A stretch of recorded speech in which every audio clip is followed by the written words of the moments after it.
உண்டாவதாக. Glory be unto the holy name of the Lord. மன்னிப்பை பார்க்கலாம். Let us look into forgiveness. மன்னித்தல் என்பது கிறிஸ்தவத்தினுடைய அஸ்திபாரம். Forgiveness is the foundation of Christianity. பழைய ஏற்பாட்டிலும் மன்னிப்பை பற்றி பல காரியங்கள் சொல்லப்பட்டிருக்கிறது. Even in the Old Testament we read many things about forgiveness. புதிய ஏற்பாட்டிலும் மன்னிப்பை பற்றி பல காரியங்கள் சொல்லப்பட்டிருக்கிறது. The New Testament also tells us certain things about forgiveness. இந்த சுத்திகரிப்பு கூட்டங்களுடைய நோக்கமே தேவனிடத்திலிருந்து நாம் மன்னிப்பை பெறுவது. The sole purpose of this sanctification meetings is that we should obtain the forgiveness of God. மன்னிக்கப்படாமல் கழுவப்படுதல் என்பது நடக்காது. Without being pardoned, the part of being washed is not happened in us. மன்னிக்கப்படாமல் விடுதலை என்பது கிடைக்காது. Without being forgiveness, we will not obtain a deliverance. மன்னிக்கப்படாமல் சுகம் என்பது கிடைக்காது. Without being forgiven, we will not receive healing. இவைகள் அனைத்தும் மன்னிப்புக்குள்ளே மறைந்திருக்கிற சத்தியங்கள். All these are truths that are hidden under forgiveness. மன்னிப்பில் பல தன்மைகள் உண்டு. There are various attributes of forgiveness. மன்னிப்பு கேட்கிறது ஒரு பகுதி. To ask forgiveness is one part. மன்னிப்பது இன்னொரு பகுதி. To forgive is the other part. தவறுவது மனித இயல்பு. It is natural in man to commit errors. ஒரு மனுஷன் தவறு செய்வது மனித தன்மை. For a man to commit a mistake is natural. ஆனால் மன்னிப்பது தெய்வீகம். But it is divine to forgive. நமக்கு இன்றைக்கு தெய்வீகம் தேவை. Today we need what is divinity. மன்னிப்பு கேட்பது ஒரு சிலருக்கு கஷ்டமாக இருக்கலாம். For some they may feel it hard to ask pardon. மன்னிப்பு கேட்பது என்பது ரெண்டு பேர்கிட்ட கேட்க வேண்டியிருக்கிறது. To ask pardon it is to be done with two people. ஒன்று தேவன். One it is with God. மற்றொன்று சம்பந்தப்பட்டவரிடத்தில். But the other the related person. இன்னொரு பகுதியில் பார்க்கும்போது on the other side நாம் மன்னிக்க கூடியவர்களாக மாற வேண்டும். We should be those who forgive. இதெல்லாம் உங்களுக்கு ஏற்கனவே தெரிஞ்ச சத்தியங்கள் தான். All these are truths you are already aware of. முதலாவது நாம் எதை செய்தாலும் அது மற்றவர்களுக்குரியதல்ல, அது தேவனுக்கு விரோதமானது என்பதை மனதில் கொண்டு வர வேண்டும். First of all, let us bring into our mind whatever we do, it is not against the others but it is against God. நீங்க ஒரு தப்பு பண்றீங்கன்னு சொன்னா அது சம்பந்தப்பட்டவர்களுக்கு விரோதமானது அல்ல, அதுக்கு முன்னால் அது தேவனுக்கு விரோதமானதுங்கறத முதலாவது ஒரு பெந்தேகோஸ்தே விசுவாசி அறிந்திருக்க வேண்டும். Suppose you commit a mistake or you commit an error, it is not against the related person but it is against God. This is what a Pentecostal believer should first know. தாவீது பத்சேபாளோடு தவறு செய்தான். David committed a error with Bathsheba. அது நமக்கு எல்லாருக்கும் தெரியும். We all know about it. But அவன் அறிக்கையிடும் பொழுது But when he confesses 51ஆம் சங்கீதம் 4ஆம் வசனம் 51st Psalm verse 4 தேவரீர் ஒருவருக்கே விரோதமாக நான் பாவம் செய்து உமது கண்களுக்கு முன்பாக பொல்லாங்கானதை நடப்பித்தேன். தேவரீர் ஒருவருக்கு விரோதமாகவே நான் பாவம் செய்தேன். Against thee only, O God, have I sinned. இந்த இடத்துல அவன் பத்சேபாளுக்கு விரோதமாய் பாவம் செய்த ஒரு காரியத்தை தான் அறிக்கையிடுகிறார். Here he confesses the matter where he sinned with Bathsheba. அந்த 51ஆம் சங்கீதத்துல முதல் பகுதியில நீங்க வசனங்களுக்கு முன்பாக எழுதப்பட்ட பகுதியை நீங்க படிச்சா உங்களுக்கு புரியும். If you will read the title of the 51st Psalm, you can understand. ஆனா இங்க அவன் சொல்றான், ஆண்டவரே நான் பத்சேபாளுக்கு விரோதமா பாவம் செஞ்சேன் அப்படினு சொல்லல. But here he does not say, "Oh God, I have sinned against Bathsheba." இல்லவிட்டா உரியாவுக்கு விரோதமா நான் பாவம் செஞ்சேன் அப்படினு சொல்லல. He does not say, "I have sinned against Uriah." அறிக்கை எப்படி வருது? How does he confesses? தேவரீர் ஒருவருக்கே விரோதமா நான் பாவம் செய்தேன். O Lord, against thee only have I sinned. இத புதிய ஏற்பாட்டில பாக்கும்போது When we come to the New Testament about this, லூக்கா எழுதின சுவிசேஷம் 15ஆம் அதிகாரத்துல Luke's Gospel chapter 15, அங்கே இளைய குமாரனுடைய அறிக்கையை we பார்க்கலாம். read the confession of the prodigal son, 18ஆம் வசனம். verse 18. நான் எழுந்து என் தகப்பனிடத்திற்கு போய் தகப்பனே பரத்துக்கு விரோதமாகவும் உமக்கு முன்பாகவும் பாவம் செய்தேன். இந்த இடத்துல அவன் சொல்றான் தகப்பனேன்னு சொல்லிட்டு பரத்துக்கு விரோதமாக நான் பாவம் செஞ்சேன்னு சொல்றான். Here he says father and he says I have sinned against heaven. இரண்டாவது உமக்கு முன்பாக நான் பாவம் செய்தேன். Secondly he says I have sinned against you. அப்ப எந்த ஒரு தவறு செய்தாலும் அது முதலாவது தேவனுக்கு விரோதமானது, இரண்டாவது தான் சம்பந்தப்பட்டவர்களோடு இணைத்து வேதம் சொல்லுகிறது. So any sin that we commit, the Bible first relates it with God. It is before God that we sin. Secondly, it is with the related person. மறுபடியும் 21ஆம் வசனத்தை பார்க்கும்போது Coming back to verse 21. குமாரன் தகப்பனை நோக்கி, லூக்கா 15:21. குமாரன் தகப்பனை நோக்கி, தகப்பனே பரத்துக்கு விரோதமாகவும் உமக்கு முன்பாகவும். முதலாவது தன்னுடைய மனதில முடிவெடுத்தான், இப்பொழுது அதை செயலில் கொண்டு வருகிறார். First of all, he made up his mind. Secondly, he brings it into action. அப்ப நம்ம இப்ப அறிக்கையிட போறோம். Now we are going to confess. என்ன செய்யணும்? What should we do? நாம செஞ்ச தப்பெல்லாம் யாருக்கு விரோதமானது? All the sins we have committed, against whom have we done it?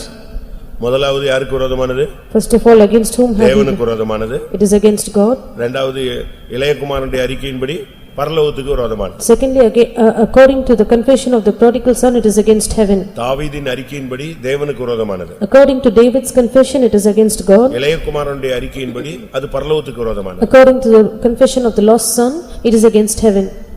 அப்ப இதிலிருந்து என்ன விளங்கிக் கொள்றோம்? எது செஞ்சாலும் தவறு செய்தா அது தேவனுக்கு விரோதமானது, பரலோகத்துக்கு விரோதமானது. So from this we understand whatever sin that we commit, it is first against God and against heaven. அப்ப மன்னிப்பு யார்ட்ட ஃபர்ஸ்ட் கேட்கணும்? So whom should we first ask pardon from?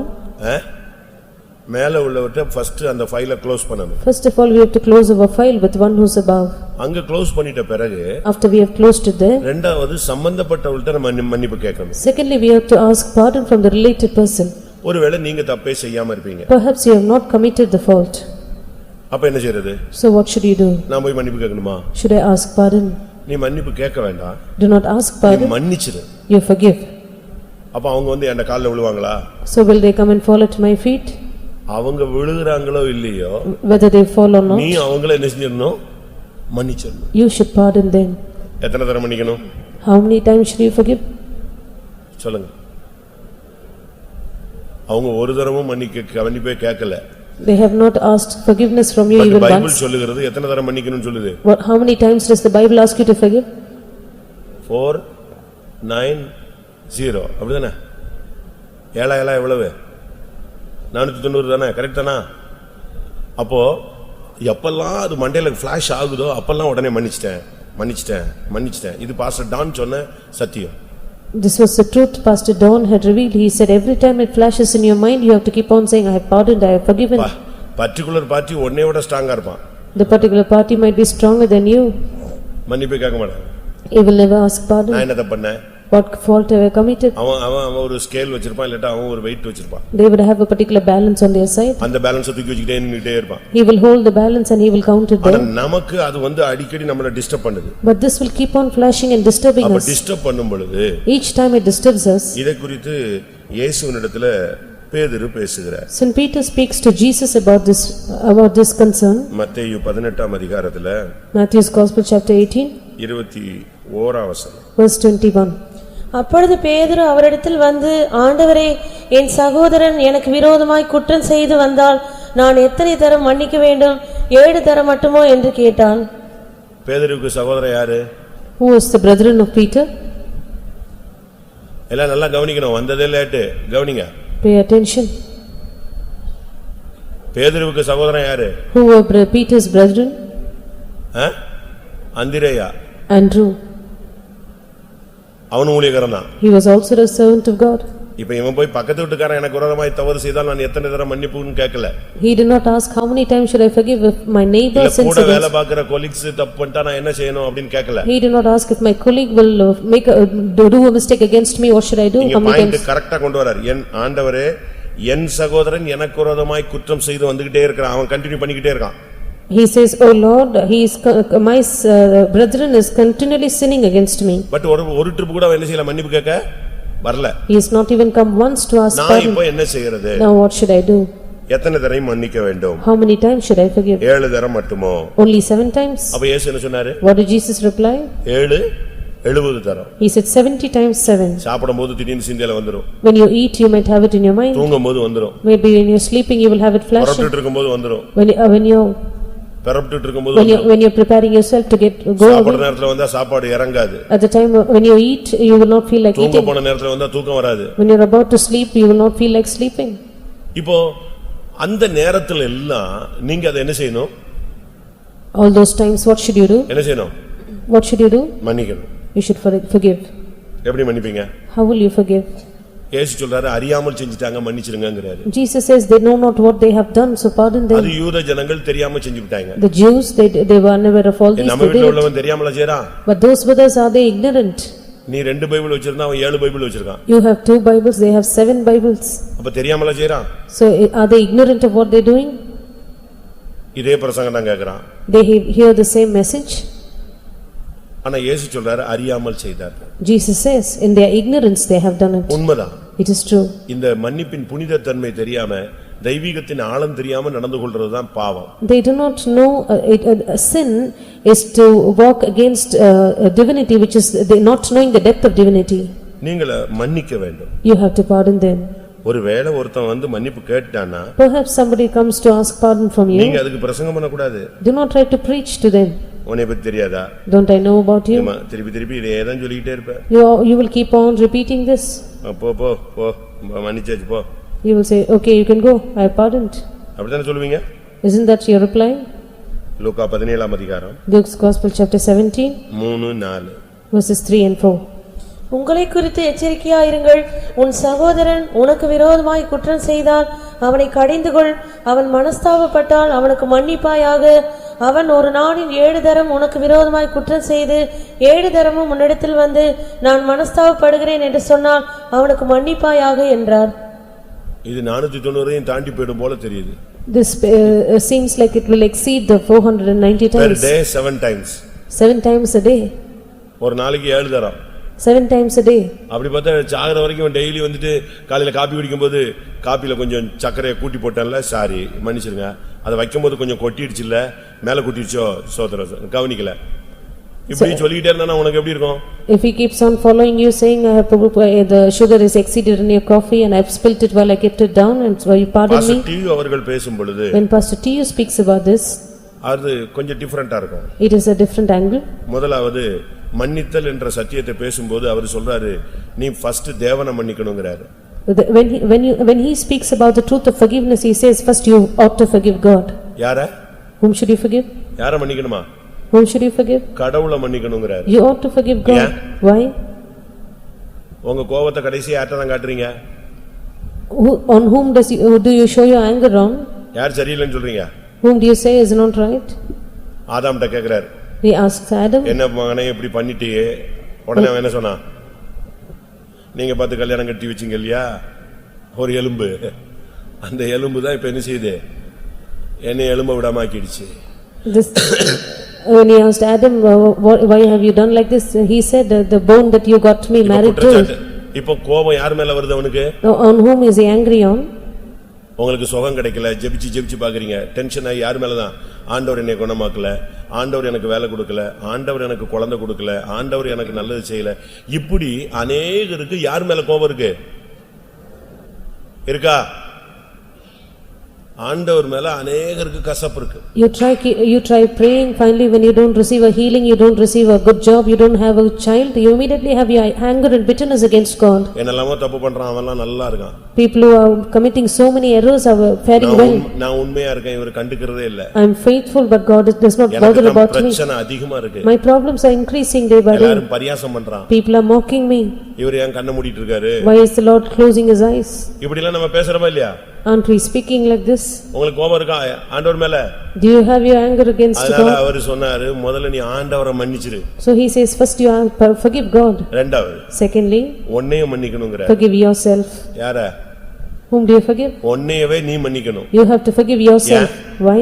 உன் மேலயே உனக்கு கோபம் இருக்கு. You are angry on yourself. படிப்பு வரல. You are unable to learn well. வாய்க்கல. Your life is not proper. நம்மளால ஒண்ணுமே செய்ய முடியல. I am unable to do anything. உனக்கே ஒரு inferiority complex இருக்கு. You are compassed with an inferiority complex. உனக்கு உன் மேலயே நொந்து கொள்ற ஒரு தன்மை இருக்கு. You have an aspect of you feeling very pitiful on yourself. வந்து டம்மு டம்முன்னு முட்டிக்கிற. You are angry on yourself. உன் மேலயே கோபம் வந்து தலையில அடிச்சிக்கிறீங்க. You hit upon your head when you are angry on yourself. அப்போ இந்த தான் மேல உள்ள கோபம் தான் ஒருத்தனை தற்கொலைக்கு தூண்டுகிறது. So the anger on oneself instigates a person towards committing suicide. நம்ம இருந்து என்னத்துக்கு? What is the purpose of living? நாம ஒரு உதவாத ஆளு. I am fit for nothing. இப்ப தான் மேல அவனுக்கு பயங்கர காட்டம் வந்துருது. So he is angry on himself now. அது அவனை கொண்டு போய் தற்கொலைக்கு தள்ளி விட்டுரு. That leads him towards committing suicide. இப்படி அவர் சொல்லிக்கிட்டே வர்றார். Likewise he keeps on speaking. உங்களுக்கு அப்படி ஏதாவது இருக்கா? Do you have any such feeling? இன்றைக்கு இந்த கூட்டத்துல நீங்க சரியான ஒரு மன்னிப்பை நீங்க பிராக்டீஸ் பண்ணணும். Today in this meeting you have to train yourself, practice on the right forgiveness. முதலாவது நீ செய்த ஒவ்வொரு தப்பும் பரலோகத்துக்கு விரோதமானது. First of all, every sin you have committed is against heaven. இரண்டாவது தேவனுக்கு விரோதமானது. Secondly, it is against God. மூன்றாவது நீ தேவனை மன்னிக்கணும். Thirdly, you have to forgive God. நாலாவது உன்னைய மன்னிக்கணும். Fourthly, forgive yourself. ஐந்தாவது நீ சம்பந்தப்பட்ட ஆள்கிட்ட மன்னிப்பு கேட்கணும். Fifthly, you have to go and ask pardon from the related person. ஆறாவது Sixthly, நீ அவங்கள உனக்கு விரோதமா யாரெல்லாம் என்னெல்லாம் செஞ்சாங்களோ அவங்கள மன்னிச்சிரணும். you have to pardon all those who worked against you. செய்ய முடியுமா இதெல்லாம்? Are you able to do all these? மன்னிச்சிட்டேன்னு சும்மா சொல்லக்கூடாது. Do not just make it in words. இது எல்லாத்தையும் கொண்டு போய் கிறிஸ்துவின் சன்னிதானத்துல வச்சிட்டு மன்னிக்கணும். Place all these in the presence of Christ and pardon them. கொரிந்தியர்ல சொல்லி இருக்கிறது. In the Corinthians he says, ஒரு பிரச்சனை அந்த சபையில உண்டானது. there was a problem in the church. ஒரு ஆள் தப்பு பண்ணிட்டான். There was one man who committed a fault. 2 கொரிந்தியர் 2:10 பார்க்கும்போது 2 Corinthians chapter 2 verse 10. எவனுக்கு 2 கொரிந்தியர் 2ஆம் அதிகாரம் 10ஆம் வசனம். எவனுக்கு நீங்கள் மன்னிக்கிறீர்களோ அவனுக்கு நானும் மன்னித்திருக்கிறேன். மேலும் எதை நான் மன்னித்திருக்கிறேனோ அதை உங்கள் நிமித்தம் கிறிஸ்துவினுடைய சன்னிதானத்திலே மன்னித்திருக்கிறேன். எங்க மன்னிக்கணும்? Where should you pardon? இன்னைக்கு நீங்க இந்த ஹால்ல கிறிஸ்துவின் சன்னிதானத்துல உங்களுக்கு விரோதமா யாரெல்லாம் பேசினானோ நினைச்சானோ அடிச்சானோ இழுத்தானோ கேவலப்படுத்தினானோ என்னெல்லாம் பண்ணானோ அவ்வளத்தையும் கிறிஸ்துவின் சன்னிதானத்துல நெஞ்சிரணும், மன்னிச்சிரணும். Today in this hall, in the presence of Christ, all those who spoken against you, has worked against you, has mocked you and has smote you, and whatever people have done against you, pardon them in the presence of Christ. ஒரு சிலர் நினைக்கிறாங்க நம்ம மன்னிப்பு கேட்டா போதும் மத்தவங்கள மன்னிக்காம போயிரலாம்னு யோசிக்கிறாங்க. Some have this thought that it is sufficient if we ask pardon, there is no need for us to forgive the Bible others. சொல்லுகிறது நீ மன்னிக்கலனா உனக்கு என்ன கிடையாது? மன்னிப்பு கிடையாது. The Bible says if you do not forgive, you do not have forgiveness. எப்படி மன்னிக்கணும்? How should you forgive? சொல்லுங்க. எப்படி மன்னிக்கணும்? How should you forgive? மத்தேயு 6:15 என்ன சொல்லி இருக்கு? Matthew 6:15, what does it say? 14:15 verses 14 and 15. மனுஷருடைய தப்பிதங்களை நீங்கள் அவர்களுக்கு மன்னித்தால் உங்கள் பரமபிதா உங்களுக்கும் மன்னிப்பார். நீங்க மத்தவங்க பாவத்தை மன்னிச்சா பரமபிதா உங்களுக்கு மன்னிப்பார். அடுத்து மனுஷருடைய தப்பிதங்களை நீங்கள் அவர்களுக்கு மன்னியாதிருந்தால் உங்கள் பிதா உங்கள் தப்பிதங்களையும் மன்னியாதிருப்பார். ரொம்ப சிம்பிளான கான்செப்ட், ரொம்ப தெளிவா சொல்லிருக்கு. Very simple concept which speaks very clearly. நீங்க மத்தவங்களுக்கு மன்னிக்கலனா உங்களுக்கு மன்னிப்பு இல்ல. If you do not forgive others their trespasses, then yours are not forgiven. இதைத்தான் நம்ம லூக்கா எழுதின சுவிசேஷத்துல பார்க்கும்போது This is what we see in the gospel according to Saint Luke. ஒருத்தன் போய் ஒருத்தன்ட்ட மன்னிப்பு கேக்குறான். There was a man who went to ask pardon from another. அவனுக்கு அவன் மன்னிக்கிறான். And he is pardoned. ஆனா இவன் அவன்ட்ட ஒருத்தன் வந்து மன்னிப்பு கேக்கும்போது இவன் மன்னிக்க மாட்டேன்டான். But when he is asked to forgive another person, he is unable to forgive. அது எவ்வளவு கொடுமையானது. What a cruel thing it is. அதுக்காக அந்த மன்னிப்பு கேன்சல் செய்யப்பட்டது. For which his forgiveness was cancelled. அப்படிதானே? வாசிங்க இந்த வசனம். அவன் மன்னிப்பு கேக்குறான். அவனை இவன் மன்னிக்க மாட்டேன்றான். அதனால கடைசில இவனுக்கு அந்த குற்றம் வாசிங்க மத்தேயு 19ஆம் அதிகாரமா 18ஆம் அதிகாரம் 33ஆம் வசனம். நான் உனக்கு இறங்கினது போல நீயும் உன் உடன் வேலைக்காரனுக்கு இறங்க வேண்டாமோ என்று சொல்லி. நீங்க இதுல படிச்சு பாத்தீங்கன்னா இது ஒரு ஊமை. If you read it, it is a parable. ஒருத்தனுக்கு அதிகமாக மன்னிக்கப்படுகிறது. For one more is forgiven. இவன் வெளியே வர்றான். He comes out. இவன்ட்ட கடன் வாங்குனவன் ஒருத்தன் வர்றான். There is one of his own debtors. அற்பமான ஒரு கடன். It was a very light one. ஆனா அத கொடுக்கலன்னு சொல்லி அவன் கழுத்து பிடிச்சு நெரிச்சி நிக்கிறான். But because he did not return what he borrowed, he was being scourged. இப்பொழுது அந்த மன்னிப்பு கேன்சல் செய்யப்படுகிறது. Now his forgiveness is being cancelled. இப்போ இவன் உபாதிக்கிறவர்களிடத்தில் ஒப்பு கொடுக்கப்பட்டான். Now he was given into the hands of the tormentors. அப்ப இதிலிருந்து என்ன விளங்கிக் கொள்றோம்? So what do we understand here? நீ மன்னிக்காவிட்டால் மன்னிப்பு இல்லை. If you do not forgive, you have no forgiveness. அவங்க செஞ்சது எவ்வளவு பெரிய பச்சை துரோகமா கூட இருக்கணும். They may, whatever the treachery they have done might be great against you. இப்போ சகோதரரெல்லாம் சேர்ந்து யோசேப்பை குழியில போட்டாங்க. All the brothers got together and cast Joseph into the pit. செத்து போயிட்டான்னு ஒரு கதையவே ரிலீஸ் பண்ணிட்டாங்க. They also made up a fable saying he was dead. அவனை வித்துட்டாங்க. And they sold him. இப்போ அவன் வந்துட்டான். Now he came there. இப்போ இவங்களுக்கு ஒரு பெரிய கலக்கம் இருந்துகிட்டே இருக்கு. No, they had a great confusion within them. மன்னிச்சிட்டானா?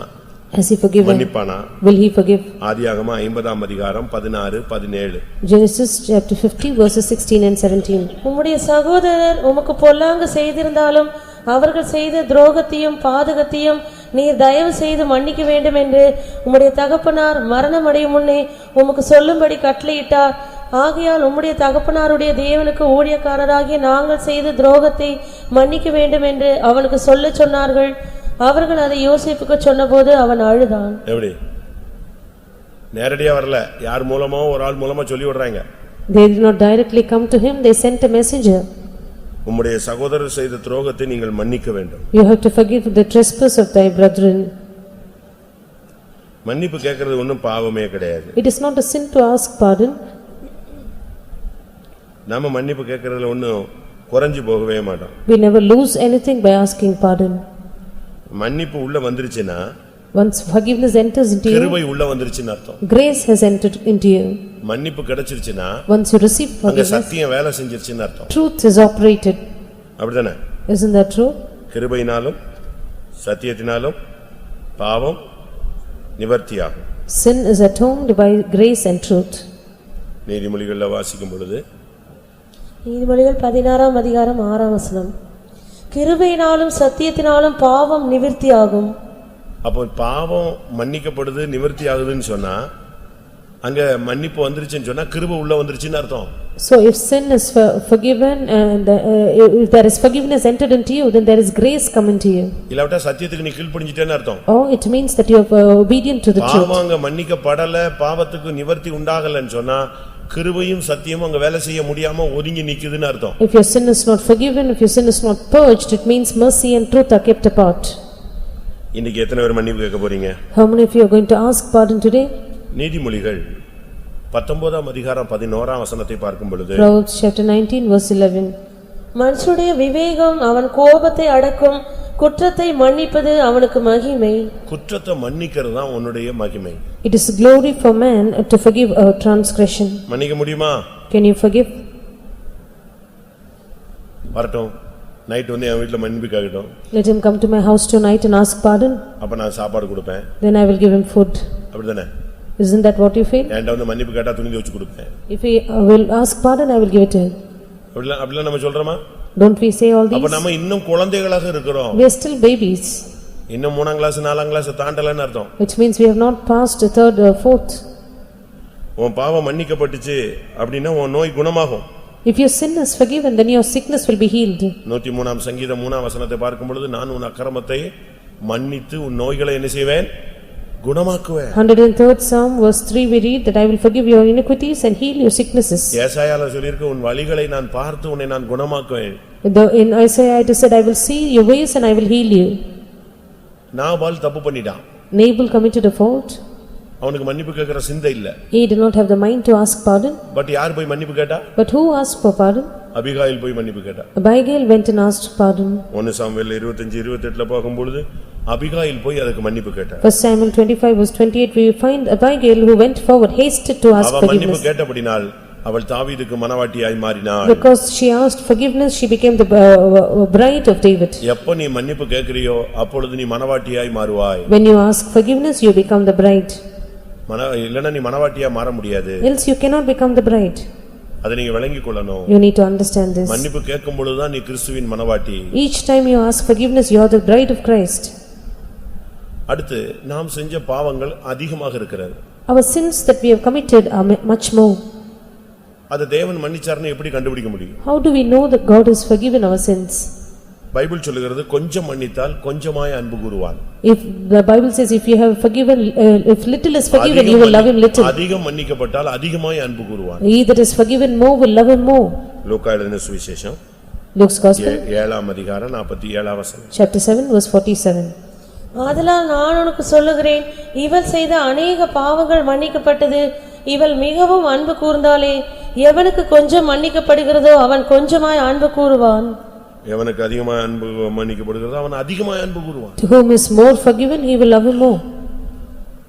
அப்ப நீங்க கிறிஸ்துவினிடத்தில் அன்பு கூறுகிறதுலயே கண்டுபிடிச்சுக்கலாம் உங்க பாவம் கொஞ்சம் மன்னிக்கப்பட்டிருக்கா அதிகம் மன்னிக்கப்பட்டிருக்கா. So from the extent to which you love Christ, you can understand to what extent your sins are forgiven. அதனால நாம இந்த நாட்கள்ல ஒன்று நீங்க மன்னிங்க. These days, number one, we should forgive. இரண்டாவது என்ன செய்யுங்க? மன்னிப்பு கேளுங்க. Secondly, you ask for forgiveness. ஒரு ஒப்புரவாகுதலை தேவன் எதிர்பார்க்கிறார். God expects a reconciliation. நீங்க ஒப்புரவாகும்போது பகையாக நிற்கிற நடு சுவர் என்ன செய்றோம்? ஒட்டச்சு தூக்கிடலாம். So when you reconcile, you can break down the middle wall of partition. அதுதான் நமக்கு தேவனுக்கு முன்னால் நின்னுட்டு அவருடைய முகத்தை மறைச்சிக்கிட்டே இருக்கு. It is that wall which stands between us and God and hides his face from us. ஏசாயா 59:2 Isaiah 59 verse 2. உங்கள் அக்கிரமங்களே உங்களுக்கும் உங்கள் தேவனுக்கும் நடுவாக பிரிவினை உண்டாக்குகிறது. உங்கள் பாவங்களே அவர் உங்களுக்கு செவிகொடாதபடிக்கு அவருடைய முகத்தை உங்களுக்கு மறைக்கிறது. இதுதான் பிரச்சனை. This is the problem.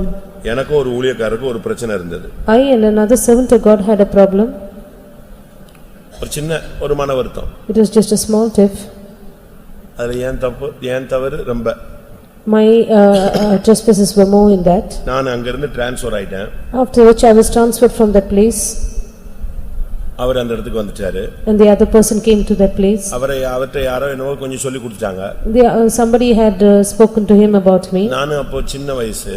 I was young at that time.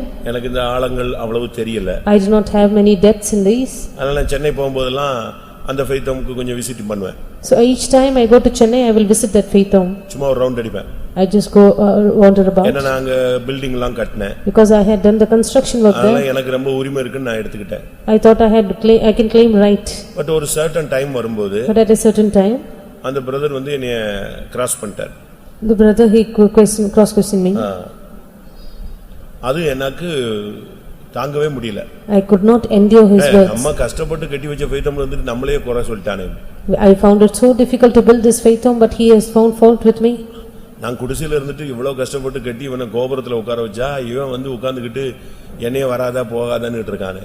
I was in a thatched house when I built with much difficulty I built this house and made him sit in a big tower. Now he is denying me to come there. அது எனக்கு ரொம்ப வருத்தமா இருந்துச்சு. That was very grieving to me. நான் ரொம்ப tough ஆயிட்டேன்னு சொல்லி அவருக்கும் தெரிஞ்சிருச்சு. He knew that I was very hard on my side. நான் 2-3 பேர்ட்ட சொல்லி புலம்புனேன். இப்படி பண்ணிட்டான் என்ன இப்படி பண்ணிட்டான்.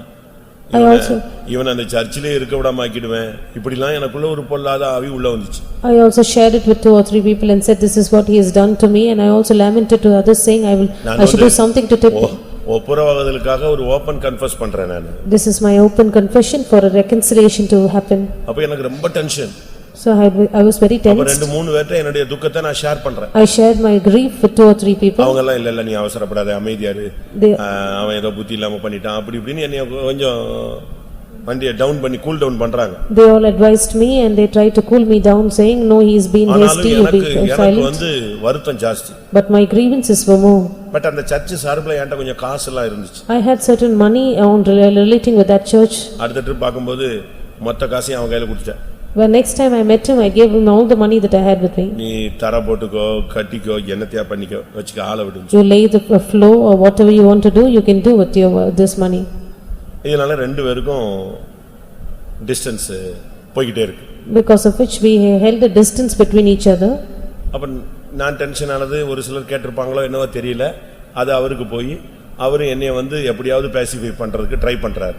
So through someone who had known that I was tense, they made it known to him that he tried to pacify me of my anger. அதுக்கு பிறகு ரெண்டு பேரும் சந்திக்கும் போதெல்லாம் அவரு சாரி அப்படிம்பாரு. Each time we meet, he would ask pardon.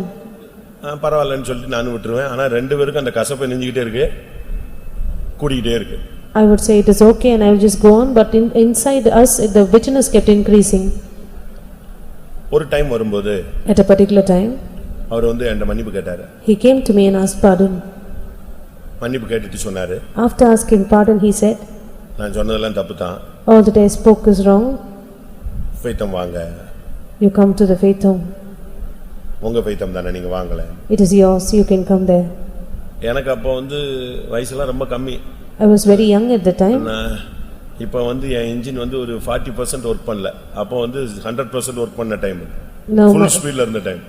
Now my engine is not working for 40%. இப்போ 40%ல தான் இருக்கிறேன். ஃபுல் ஸ்லோ டவுன் பண்ணி வச்சிருக்கேன் என் வண்டியை. I've come down to a greater extent. At the time I was 100% working. Posting ஏற நான் ஏர் break இன்னும் கொஞ்சம் புது பிரேக் எல்லாம் அப்ளை பண்ணிக்கிட்டே வரேன். As I increase on my posting, I am applying new kinds of brakes in my life. அப்ப நான் சொன்னேன், மன்னிச்சிடுறேன். I said I will. இந்த ஃபெய்த்தம் வர்ற சப்ஜெக்ட் என்கிட்ட இனிமே நீ பேசவே பேசாத. I said I will forgive, but never speak to me about coming back to this faith again. நீ இருக்கிற வரைக்கும் செத்தா கூட அந்த ஃபெய்த்தம் பக்கம் வர மாட்டே. நீ போயிடு. Until you are there in that place, even if I die, I will not come to the faith. மனுஷிகத்துல அப்படி பேசினேன். In my human nature, this is what I spoke. தப்பு. It was wrong. கடைசில என்ன ஆச்சு? Finally what happened? அவ திருப்பி என்னை எப்பல்லாம் வாரம் நாங்க எல்டர்ஸ் மீட்டிங்ல பார்த்தே ஆகணும். So each elders meeting we have to meet. அப்ப வாரம் பாக்கும்போது அவனுக்கு மனசாட்சியில நம்ம எப்படியோ இவரை காயப்படுத்திட்டோமே, இப்படி பண்ணிட்டோமேன்னு அவருக்கு ஒரு ஃபீலிங். எனக்கு அவனை பார்த்த உடனே கிரர்ன்னு டெம்பரேச்சர் ஏறி போகும். So every elder's prayer that he meets me, he is always feeling that he has wounded me and he tries to pacify me, but the moment I spot him I get tensed. திரும்ப ஒரு time வந்தது. There was another time again. அவன் கூப்பிட்டு பார்த்து வெறுத்துட்டான். He tried calling me and enticing me to come there, but finally he lost hope. Our sick ஆயிட்டார். After some time he became sick. சிக்கான உடனே எல்லாரும் சொன்னாங்க, நீ போய் பாரு. So everyone advised me to go and visit him. நான் தான் அந்த ஃபெய்த்தம் போக மாட்டேன்னு சொல்லிருக்கேனே. I have எனக்குள்ள ஒரு ஆவி போராடுது. There was a spirit within which was striving that I would not go there. பார்க்கலாம் அப்படினு. I said let me see. அப்ப அசிஸ்டன்ட் கூப்பிட்டு சொன்னாரு, சென்ட்ரல் அசிஸ்டன்ட், நீ இப்படிலாம் பண்ணாத, சிக் ஆயிட்டான், போய் பாரு. So the center assistant, he called me and said, do not do like this, he is sick, you go and visit him. அவர் என்னோட சின்னவர், அதனால உன் வேலையை பாரு, நான் பாத்துக்கறேன்னு சொல்லிட்டேன். He was younger than me, so I said, you mind your business, I will take care. திரும்ப 2-3 பேர் சொன்னாங்க, போய் பாரு.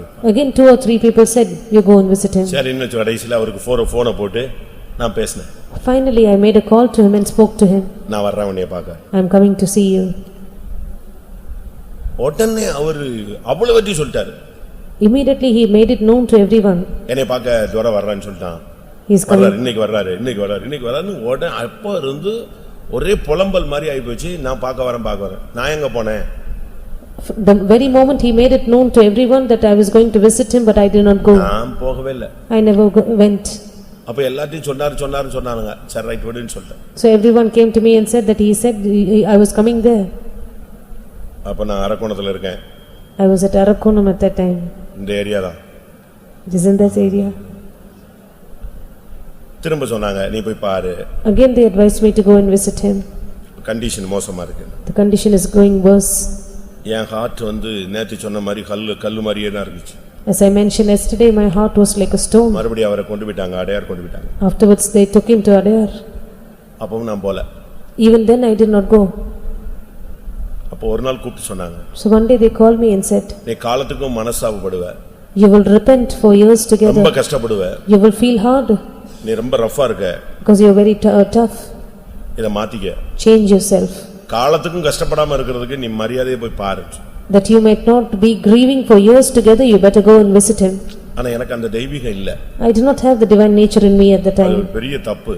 That was a great fault. திரும்ப நானு ஒரு நாள் புறப்பட்டேன். Again another day I prepared myself to go. எங்க எல்லாமோ மெட்ராஸ் போய் ஒரு சுத்திட்டு I went to Madras, I wandered here and there. Night 12:30 மணிக்கு அந்த ரூம் அடையாருக்குள்ள இறங்கினேன். 12:30 in the night I went to Adayar. அவர் இருந்த ரூமுக்கு போனேன். I went to his room.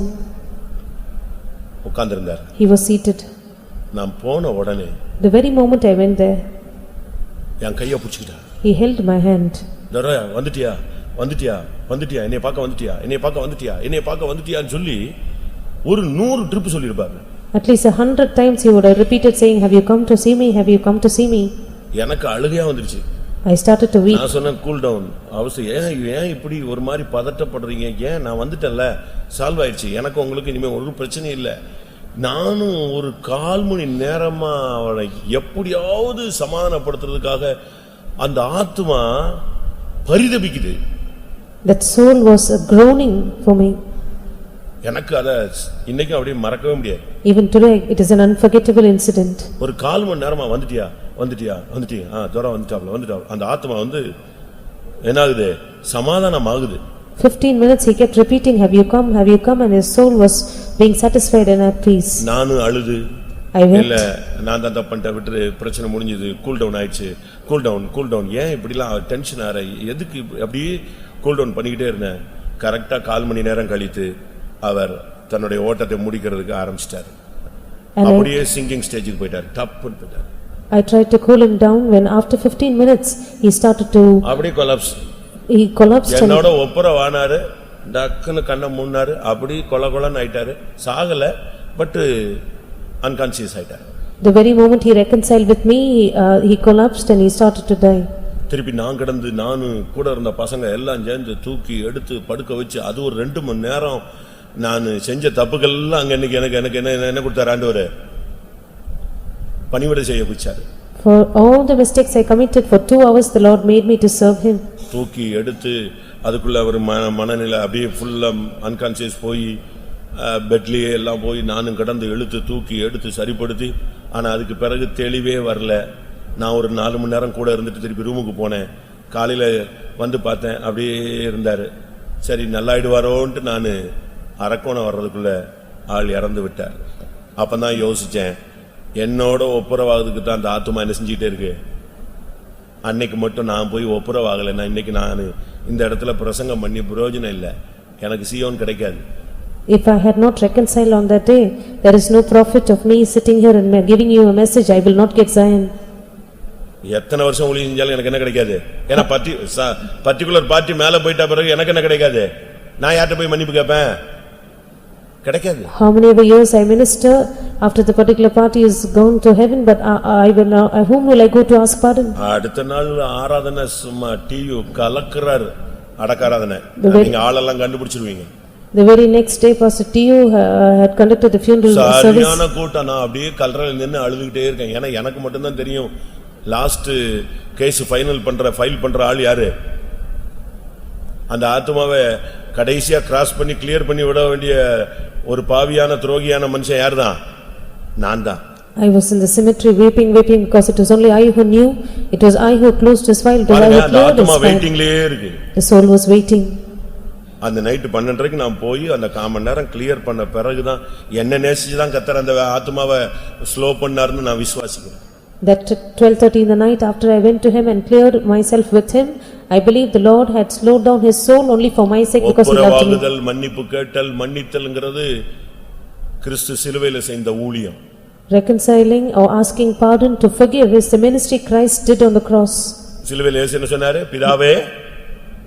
பிதாவே இவர்கள் அறியாமல் செய்கிறார்கள், இவர்களை மன்னியும். Jesus on the cross said, Father, forgive them, for they know not what they do. கண்களை மூடுவோம். Let us all close our eyes. இது மன்னிக்க வேண்டிய கூட்டம். This is the time of meeting where we forgive. கூட்டத்துல தேவ ஆவியானவர் உன்கிட்ட பேசுறாரு, மன்னித்தல். In this 8th meeting, the Spirit of the Lord is speaking to you, forgiveness. மன்னிப்பு கேக்குறாங்களோ இல்லையோ, இன்னைக்கு மன்னிச்சிட்டேன் சொல்லு. அந்த கசப்பு, அந்த மன்னிப்பு கேட்க விடாம மன்னிக்க முடியாம இருக்கிற ஆவி ஆணி அடிக்கப்படட்டும். Whether they ask pardon or not, you keep on saying, forgive, I will forgive. For with that, let the spirit of forgiveness, which is a bitterness, be nailed on the cross. பாஸ்டரே இப்படி தான் பண்ணிருக்காரு அப்படினு சொல்லி நீ கவுந்து போறதுக்கு இந்த பாயிண்ட நீ காரணமா எடுத்துக்காத. Do not make use of this confession as a point to say that pastor himself has done like this, and let me also continue. நான் இதை யார்ட்டையுமே அறிக்கையிடல, 1-2 இடத்துல சொல்லிருப்பேன். எனக்கு அறிக்கை செஞ்சாலாவது எனக்கு அதுல ஒரு மீட்பு கிடைக்குமான்னு நான் பேசிட்டு இருக்கேன். 1 or 2 places I would have mentioned this, but I confess this openly to have a redemption on my side. ஆம், மன்னிப்பு கேட்க வேண்டியவனும் மன்னிக்க வேண்டியவனும் நானே என்று சொல்லுகிறவர்கள் கண்களை மூடி நெடுமுழங்கால் போடுவோம். All those who say, yes, it is I who should forgive, it is I who should ask for pardon, close your eyes, kneel down. வாயை திறங்க. Open your mouths. சத்தமிடுங்க. Cry out aloud. சிந்திச்சு பாருங்க. You examine yourself. உங்க சைடுல உள்ள நியாயத்தெல்லாம் கர்த்தர் காண்கிறார். The Lord sees the justice on your side. உன் சைடுல உள்ள நீதி நியாயம் எல்லாம் கர்த்தர் காண்கிறார். God is watching the justice and righteousness on your part. அதுக்கு கர்த்தர் உனக்கு பலன் தருவார். God will reward you. உனக்கு செய்த அநியாயங்கள், all the injustice that is done to உனக்கு you, இழைக்கப்பட்ட அநீதிகள், all the unrighteousness that is given to you, உனக்கு விரோதமாய் செய்த துரோகங்கள், every treachery against you, எல்லாவற்றையும் மன்னிச்சிரு. forgive all of them. ஒருவேளை உன் இருதயத்துல நீ செஞ்சிட்ட தப்பு அப்படிங்கிற மாதிரி ஒரு உணர்வு வந்தா மன்னிப்பு கேட்டுரு. Perhaps in your heart you have a feeling of conviction that you have committed a fault. Ask pardon. இன்னைக்கு ரெண்டு காரியம் செய்ய போறோம். Two things we are going to do today. ஒன்னு மன்னிப்பு கேட்க போகிறோம். One, we are going to ask forgiveness. இரண்டாவது மன்னிக்க போகிறோம். Secondly, we are going to forgive. இந்த ரெண்டுக்கும் பின்னால தான் பிசாசும் வியாதியும் நின்னுக்கிட்டே இருக்கு. The devil and sickness are standing behind both these. நீ இந்த ரெண்டும் செய்யும்போது When you do both these, வியாதியும் போய்டும் பிசாசும் போய்டும். sickness will go away, devil will run away. எத்தனை பேர் தேவனுடைய வசனத்தை விசுவாசிக்கிறீங்க? How many of you believe on the word of God? நீங்கள் மற்றவர்களை மன்னிக்கும்போது When you forgive the others, கிறிஸ்து உங்களை மன்னிக்கிறார். Christ forgives you. எப்படி மன்னித்தார்? How did he forgive? கிறிஸ்து உங்களை மன்னித்தது போல நீங்கள் மற்றவர்களை மன்னிக்க வேண்டும். Just as Christ forgave you, you ought to forgive the others. பிதா உங்களை மன்னித்தது போல நீங்கள் மன்னிக்க வேண்டும். Just as the Father forgave you, you need to forgive the others. காரணம் சொல்லக்கூடாது. No reasons in this case. நியாய நீதிகரிக்க கூடாது. Do not justify. ஆண்டவரே, நான் மன்னிப்பு கேட்கிறேன். Lord, I will ask pardon. என்னுடைய பேச்சு சரியில்ல. My speech is not right. என் செயல்கள் சரியில்லை. My actions are not good. சிங்காசனத்துக்கு முன்னால நான் தான் குற்றவாளி. I am the convict before the throne. என்னை மன்னிச்சிரும். Pardon me, O God. ஆண்டவரே, இந்த விஷயத்துல என் மேல தப்பு இல்லைன்னு உமக்கு தெரியும். Lord, you know there is no fault on me in this matter. ஆனால் என்னை குற்றவாளியாய் தீர்த்து விட்டார்கள். But they have accounted me an accused. ஆனால் நீர் சிலுவையில மன்னித்தீர். But you forgive on the cross. நானும் இன்னைக்கு இந்த கூட்டத்துல மன்னிக்கிறேன். Today in this meeting I too will forgive. எத்தனை பேருக்கு அப்படி வாயை திறந்து சொல்ல முடியும்? How many of you can open your mouth and openly confess? இன்னைக்கு தான் நீங்க சுவரை உடைக்க போறீங்க. Today you are going to break the wall. பகையாக நிற்கிற நடுச்சுவரை தகர்க்க வேண்டிய ஆள் நீதான். It is you who should break the middle wall of partition.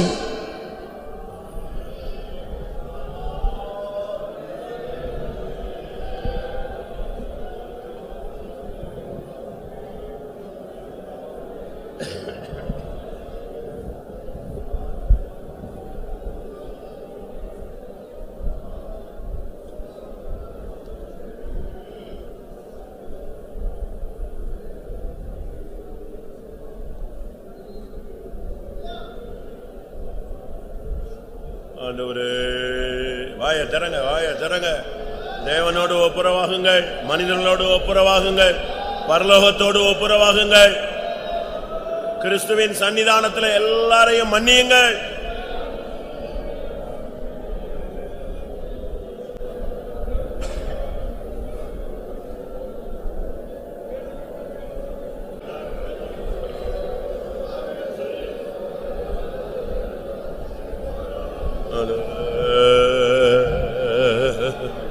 Hallelujah, hallelujah, hallelujah.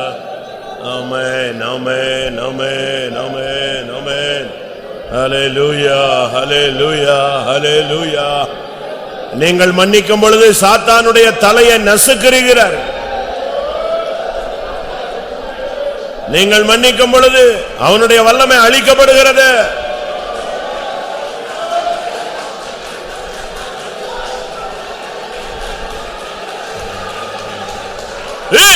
Rehenia seheni maniara.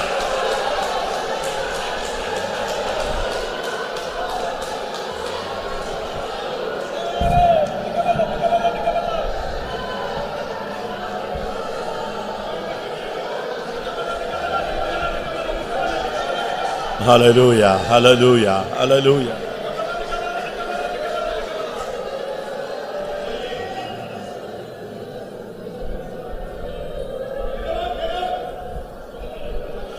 இன்றைக்கு கர்த்தர் உன் வாழ்க்கையில் ஒரு முக்கியமான நாளாய் வைத்திருக்கிறார். மன்னிக்க முடியாத ஒரு இருதயத்தை உனக்குள் வைத்து உன்னோடு போராடிக் கொண்டிருந்த வல்லமையை கர்த்தர் அழித்து இன்னைக்கு உன் இருதயத்தில் மன்னிக்கும் தன்மையை கர்த்தர் கட்டளையிடுகிறார். ஹல்லேலூயா, ஹல்லேலூயா. வாயை திறந்து சொல்லு, கிறிஸ்துவின் சன்னிதானத்தில் மன்னிக்கிறேன். ஓ ரபக ரபக ரபக திரபக திர.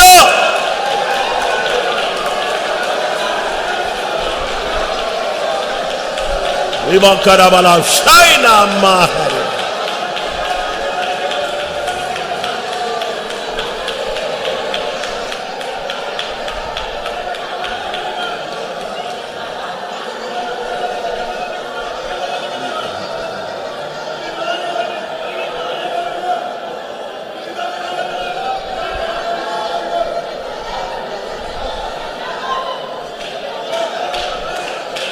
Hallelujah. Hallelujah. Bakadurania. Urane Sahelimania Rahala.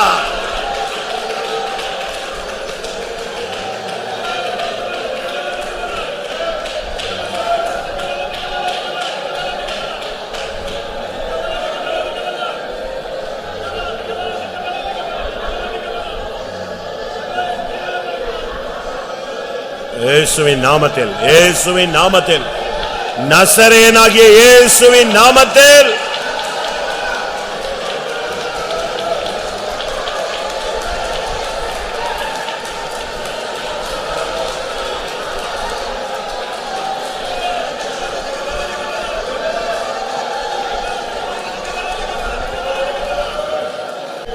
ஹல்லேலூயா.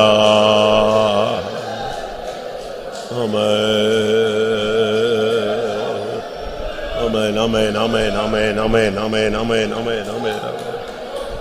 Hallelujah, hallelujah.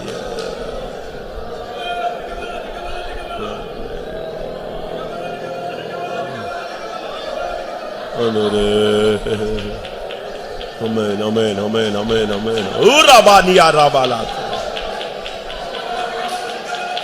Amen. உங்களை எத்தனை பேர் இருதயத்தில் குத்தப்பட்டிருக்கிறீர்கள்? நான் இத்தனை வருஷமாக இந்த காரியங்களை மனசுல வச்சுக்கிட்டே இருந்தது தப்பு தான். எவ்வளவோ சத்தியம் கேட்டும் கூட நான் மன்னிக்காம இருந்தது தவறு. இன்னைக்கு நான் கர்த்தருடைய சன்னிதானத்தில் அதை மன்னிக்கிறேன். எத்தனை பேர் அப்படி முடிவெடுத்திருக்கீங்க? உங்களுடைய வலது கரத்தை உயர்த்துங்க பார்க்கலாம்.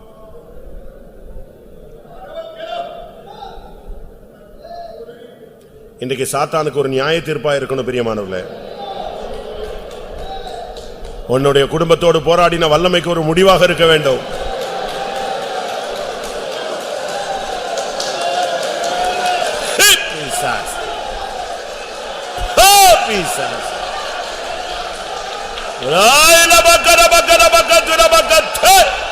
ஊழியத்துக்கு விரோதமான ஆவி முடிவுண்டாக.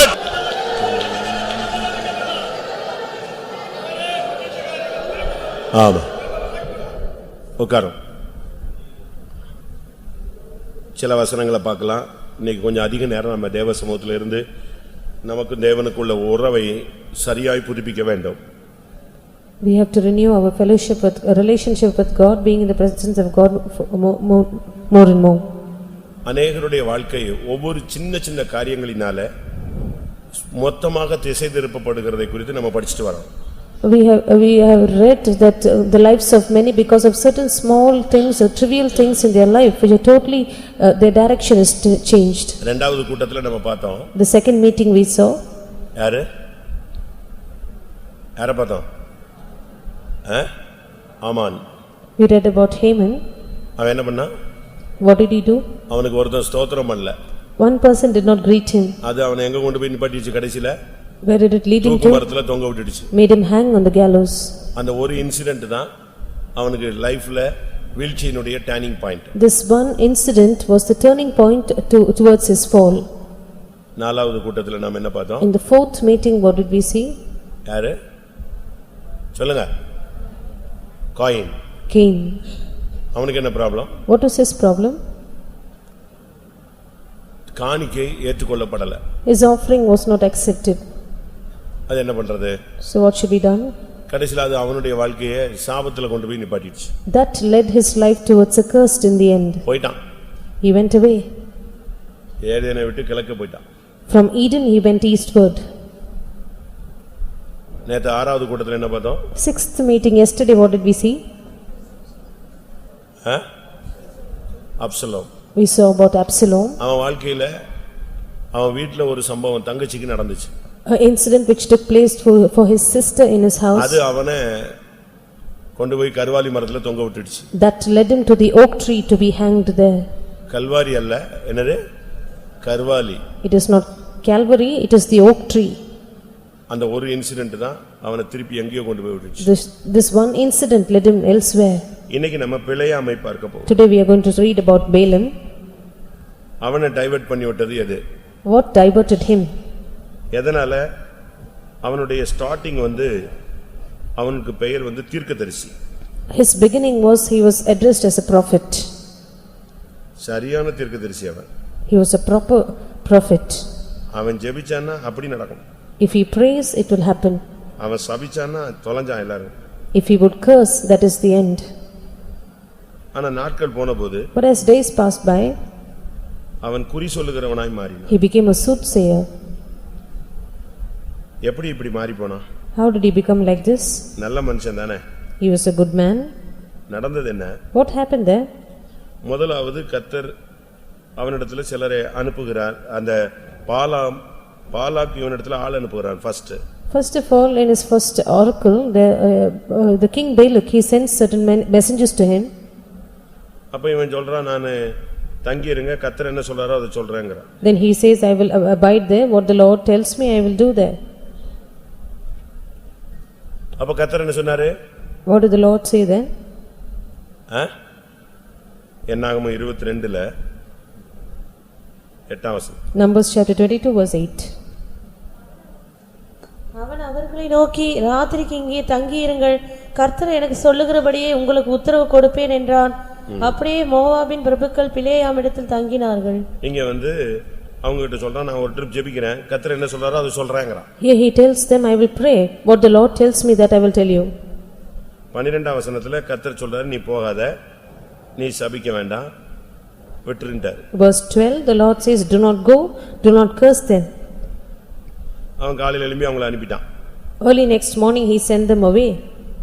இப்ப மறுபடியும் அந்த பாலாக் திருப்பி ஆள அனுப்புறான். Now Balak sent again princes to him. நான் இன்னும் கூட கொஞ்சம் காசு தரேன். I give you much more money. இன்னும் ரொம்ப உங்களை கனம் பண்றேன். I will honor promote you. நீங்க வாங்க. You come. ஆனா இவன் பதில் என்ன சொன்னா? What was his answer? என் வீடு நிறைய பொன்னு வெள்ளி தந்தா கூட நான் வர மாட்டேன். If you give me a house full of silver and gold, I cannot come. அப்படினு சொல்லிட்டு அவங்களை என்ன செஞ்சிருக்கணும்? அனுப்பி இருக்கணும். Having said so, கவனிங்க, இந்த விஷயத்துல தான் நீங்க நம்மில் अनेक ஊழியக்காரர்கள் விசுவாசிகள் divert ஆகறோம். Having said so, he should have sent them away, because in this matter many of our believers, only one thing, ஒரு ட்ரிப் ஜெபிச்சாச்சு, he prayed once, கர்த்தர் ஒரு பதில் கொடுத்துட்டாரு, the Lord has answered. இப்ப இரண்டாவது அதே பாயிண்ட்க்கு இவன் திருப்பி ஒரு ஜெபம் பண்றான். Now for the same point he is making the second prayer. Why? கர்த்தருக்கு போக வேண்டாம்னு இருக்கு, ஆனா இவனுக்கு என்ன இருக்கு? போகணும்னு இருக்கு. The Lord does not want him to go, but he desires to go. இப்ப நீங்க கூட கர்த்தர் உங்ககிட்ட சில காரியங்கள் பேசியிருப்பாரு, ஆனா நீங்க விட மாட்டீங்க, அடுத்த நாள் முழங்கால் போட்டு உபவாசம் போட்டுட்டு இருப்பீங்க.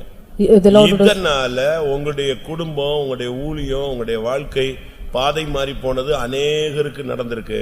The Lord has spoken to you about certain thing, but you will not let it in peace, but you again next day fast and pray for the same thing. Because of this, your ministry, your life and your family is misdirected. கர்த்தருடைய வார்த்தையை மீறி மறுபடி இரண்டாம் விசை நீ ஜெபித்திருக்கிறாயா? Have you prayed the second time, trespassing the answer of the Lord, the reply from the Lord? ஒரு வேலைக்காக, Perhaps for a job, உன் குடும்பத்துக்காக, for your family, படிப்புக்காக, for education, வருங்காலத்துக்காக, for the future, ஊழியத்துக்காக, ministry. Second option ஜெபத்துக்கு என்ன second option?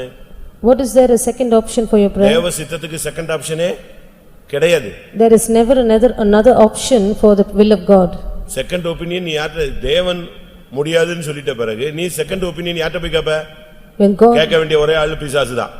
When God has refused, whom will you go for your second opinion? It is the only person. இப்போ இவன் பாருங்க, நீங்க தங்கி இருங்கள், நான் கேட்டு பார்க்கிறேன். You abide here, I will ask and answer. 8ஆம் வசனத்துல சொன்ன இதே கதையை தான் 19ஆம் வசனத்துல சொல்றான். The answer he gave in verse 8, he says again in verse 19. ஆயினும் கர்த்தர் இனிமேல் எனக்கு என்ன சொல்லுவார் என்பதை நான் அறியும்படிக்கு நீங்களும் இந்த ராத்திரி இங்கே தங்கியிருங்கள் என்றான். இப்ப கர்த்தர் என்ன சொன்னாரு? Now what does the Lord say?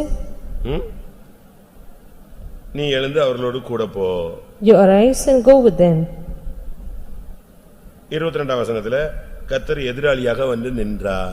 And verse 22, the Lord came as against him. தேவசித்தத்துக்கு மாறாக இரண்டாம் விசை ஜெபித்தவர்கள் இங்க எத்தனை பேர் உட்கார்ந்திருக்கோம்? How many of us are here are seated who have prayed contrary to the will of God the second time? உங்களை நீங்களே கேள்வி கேளுங்க. You question yourself. காலையில இருந்து இந்த வசனம் என்னோட போராடிட்டே இருக்கு. From this morning, this particular scripture verse is striving with me. ஜெபத்துல தேவ சித்தத்துக்கு மாறாய் வேண்டிக் கொண்டதனால தான் கடைசில பிழையாமலுக்கு எங்க போய் நின்னுச்சு? பட்டயத்துல செத்தான். Because in prayer, because he had made supplication against the will of God, Balaam died by the sword. உண்மைதானே? Isn't that true? ஸ்டார்டிங்ல தீர்க்கதரிசி, முடிவு எப்படி பேரு? குறி சொல்றவன். Beginning he was a prophet, finally he was called as a liar. அவன் பாருங்க, ஒரு 2 நிமிஷத்துல கர்த்தரை நான் போய் சந்திச்சிட்டு வரேன்னு சந்திச்சிட்டு வருவான். He would, within 2 minutes, he would say, I will go and meet the Lord, visit him and come நீங்க back. வெயிட் பண்ணுங்க, நான் கர்த்தரை சந்திச்சிட்டு வரேன். You tarry here, I will go and ask the Lord. அப்படி ஒரு ஆள். He was such a person. என்னாகும் 23:3 பாருங்க. Numbers 23 verse 3. பின்பு பிலேயாம் பாலாகை நோக்கி, உம்முடைய சர்வாங்க தகன பலி அண்டையில் நில்லும், நான் போய் வருகிறேன். கர்த்தர் வந்து என்னை சந்திக்கிறதா இருக்கும், அவர் எனக்கு வெளிப்படுத்துவதை உமக்கு அறிவிப்பேன் என்று சொல்லி ஒரு மேட்டின் மேல் ஏறினான். தேவன் பிலேயாமை சந்தித்தார். எப்படி இருக்கும்? நான் போய் ஆண்டவரை பார்த்துட்டு வர்றேம்மா, நேரா போவான், உடனே ஆண்டவரும் அவனும் பேசிட்டு வருவாங்க. He would say, I will go and meet the Lord and come. He would go and the Lord will directly speak to him. இந்த அளவு க்ளோஸ் ரிலேஷன்ஷிப் அவனுக்கும் தேவனுக்கும் இருந்தது. He had such a very close relationship with God. ஆனா என்ன நடந்தது? But what happened? ஜெபத்தை மாத்தி பண்ணாம பாருங்க. இன்னைக்கு கொஞ்சம் வெயிட் பண்ணுங்க, நான் இன்னைக்கு என்ன சொல்றாருன்னு கண்டுபிடிச்சிட்டு வரேன் நான் பாருங்க. அதுதான் அவனுடைய வீழ்ச்சி. He made a wrong prayer whereby he said, you tarry here today, I will find out what the Lord says. That was his fall. தேவன் கோணலாக்கினதை செவ்வையாக்கினவன் யார்? Who can straighten that which the Lord has made crooked? அவர் ஒரு தரம் விளம்பினார். He has spoken once. இரண்டாவது trip என்ன செய்ய மாட்டாரு? மாத்தவே மாட்டாரு. He will not change the second time. Once உனக்கு சரி இல்லைன்னு சொல்லிட்டாருன்னா அதோட நீ வாயை மூடிட்டு பேசாம அல்லேலூயா போட்டு ஓடிரணும். Once the Lord says it is not right for you, say hallelujah, run away. நீ திரும்பி உள்ள ஆண்டவரே இன்னும் கொஞ்சம் தெளிவா சொல்லுங்க அப்படின்னா தெளிவா சொல்லுவாரு, உனக்கு எதிராளியா வருவாரு. If you once again ask the Lord to speak to you more clearly, then he will clearly tell you but be an adversary to you. உங்கள் அநேகருடைய பிரச்சனைகளுக்கு காரணம் நீங்கள் மறுபடியும் மறுபடியும் ஒரே காரியத்துக்கு, தேவ சித்தமில்லாத காரியத்துக்கு ஜெபிச்சு உங்களுக்கு சாதகமான பதில வாங்குறதுக்கு நீங்க ட்ரை பண்ணது. The problem that is in many of you is that you are praying against the will of God over and over again, and finally you try to receive a reply from the Lord which is favorable on your side. ஒரு காரியத்துக்கு தேவன் ஒரு பதில் சொல்லிட்டாருன்னா அதுல ஒரு சமாதானம் இருக்கும், அதோட நீ போயிரணும். If the Lord gives you a reply for a particular thing, there is peace in it. With that you should return. திரும்ப திரும்ப திரும்ப திரும்ப அதே போட்டு மல்லு கட்ட கூடாது. Do not keep reiterating your words to the Lord. அப்படி ஏதாவது கேட்டு வாங்கிருக்கீங்களா? Has anyone done that, has this practice?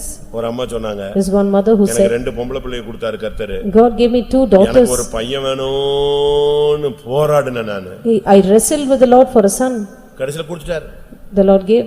ஆனா இப்போ அவன் என்னை சிலுவையில தொங்க விடுறான். Now he is making me hang on the cross. எப்படி? 19 வயசு, காலேஜ் முடிச்சிட்டான், இப்ப பண்றான், அவங்கள தண்ணி காட்டுறான். சபையில கேவலம், ரோட்ல கேவலம், வர்ற பொண்ணுங்க போனது வந்தது போனது எல்லா பிரச்சனையும் அவங்களுக்கு. அவங்க சொல்றாங்க அந்த அம்மா, ஐயோ இவனுக்காக ஜெபிச்சு இவனை வாங்கினது தேவசித்தம் இல்லாம வாங்கிட்டனோ. He's 19 years now, he is finished his college, now he is tormenting his mother. தேவசித்தம் இல்லாம பிள்ளைகளை வாங்கிருக்கீங்களா? Have you obtained any children without the will of God? அந்த பொண்ணும் அந்த பையனும் உனக்கு முள்ளாதான் இருப்பான். That son or daughter will be a thorn for you. அப்படிதானே?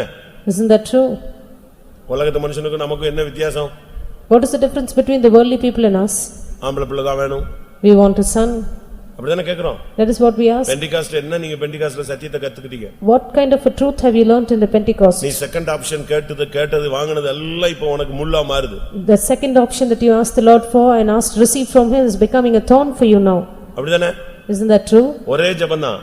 Only one prayer. கர்த்தர்ட்ட கேட்டான். He asked the Lord. நீ போகாத உன் வேலைய பாருன்ட்டாரு. The Lord said, do not go, mind your business. அடுத்த நாள் அதே ஆள் வர்றான். Very next day the person இவர் came. திரும்பி ஒரு ஜெபம் பண்ணுவாரு. He tries to make the second prayer. இப்போ என்ன கேட்ட மாதிரி கேக்குது? Now how does he hear? நீ போ அப்படினு சொன்ன மாதிரி கேக்கும். He hears as if the Lord asked him to go. அப்படிதானே? Isn't that true? ஏன்னா உன் மைண்ட்ல வந்துருச்சு போணும். Because your mind says you want to go. இவ்வளவு காசு கொண்டு வந்துட்டானே. He's brought so much of money. என்ன பண்றது? What to do? அப்படியே அலமோது சலனப்படுகிறது உன் புத்தி. Your mind is trying to twisting and turning. இப்போ என்ன ஆயிப்போச்சு? Now what happened? கிளம்பி போறான். He prepares to கிளம்பி go. போனா யாரு குறுக்க வந்து நிக்கிறா? தேவதூதன் பட்டயத்தோட வெட்டறதுக்கு நிக்கிறான். The angel of the Lord stands with the sword to slay him. அப்பமாவது நீ புரிஞ்சுக்கணும், நீ போறது என்னது? தேவசித்தம் இல்ல. At least at that time you should understand it is not the will of God to proceed. தேவ சித்தத்துல சிலுவையில தொங்கறதா இருந்தாலும் கலக்கம் வராது. Even if you have to hang on the cross according to the will of God, you will not be troubled. நான் திரும்பவும் சொல்லுகிறேன். I repeat. நீ சிலுவையில தொங்கறது தேவ சித்தமானால் சிலுவையில தொங்க போறேன்னு சொன்னா கூட உனக்கு கலக்கமே என்ன செய்யாது? அசைவே வராது. If it is the will of God that you have to hang on the cross, even if you are going to hang on the cross, you will not be shaken. ஆனா தேவ சித்தம் இல்லன்னா உனக்கு கலக்கம் இருந்துகிட்டே இருக்கும். If it is not the will of God, you will keep on be troubled. இவனும் கழுதையும் நடு ரோட்ல உட்கார்ந்து பேசிட்டு இருக்கான் பைத்தியக்காரன் மாதிரி. யார்ட்ட பேசுறான்? Here கர்த்தர்ட்ட பேசுறதை விட்டாச்சு, மனுஷன்ட்ட பேசுறதை விட்டாச்சு. யார்ட்ட பேசிட்டு இருக்கான்?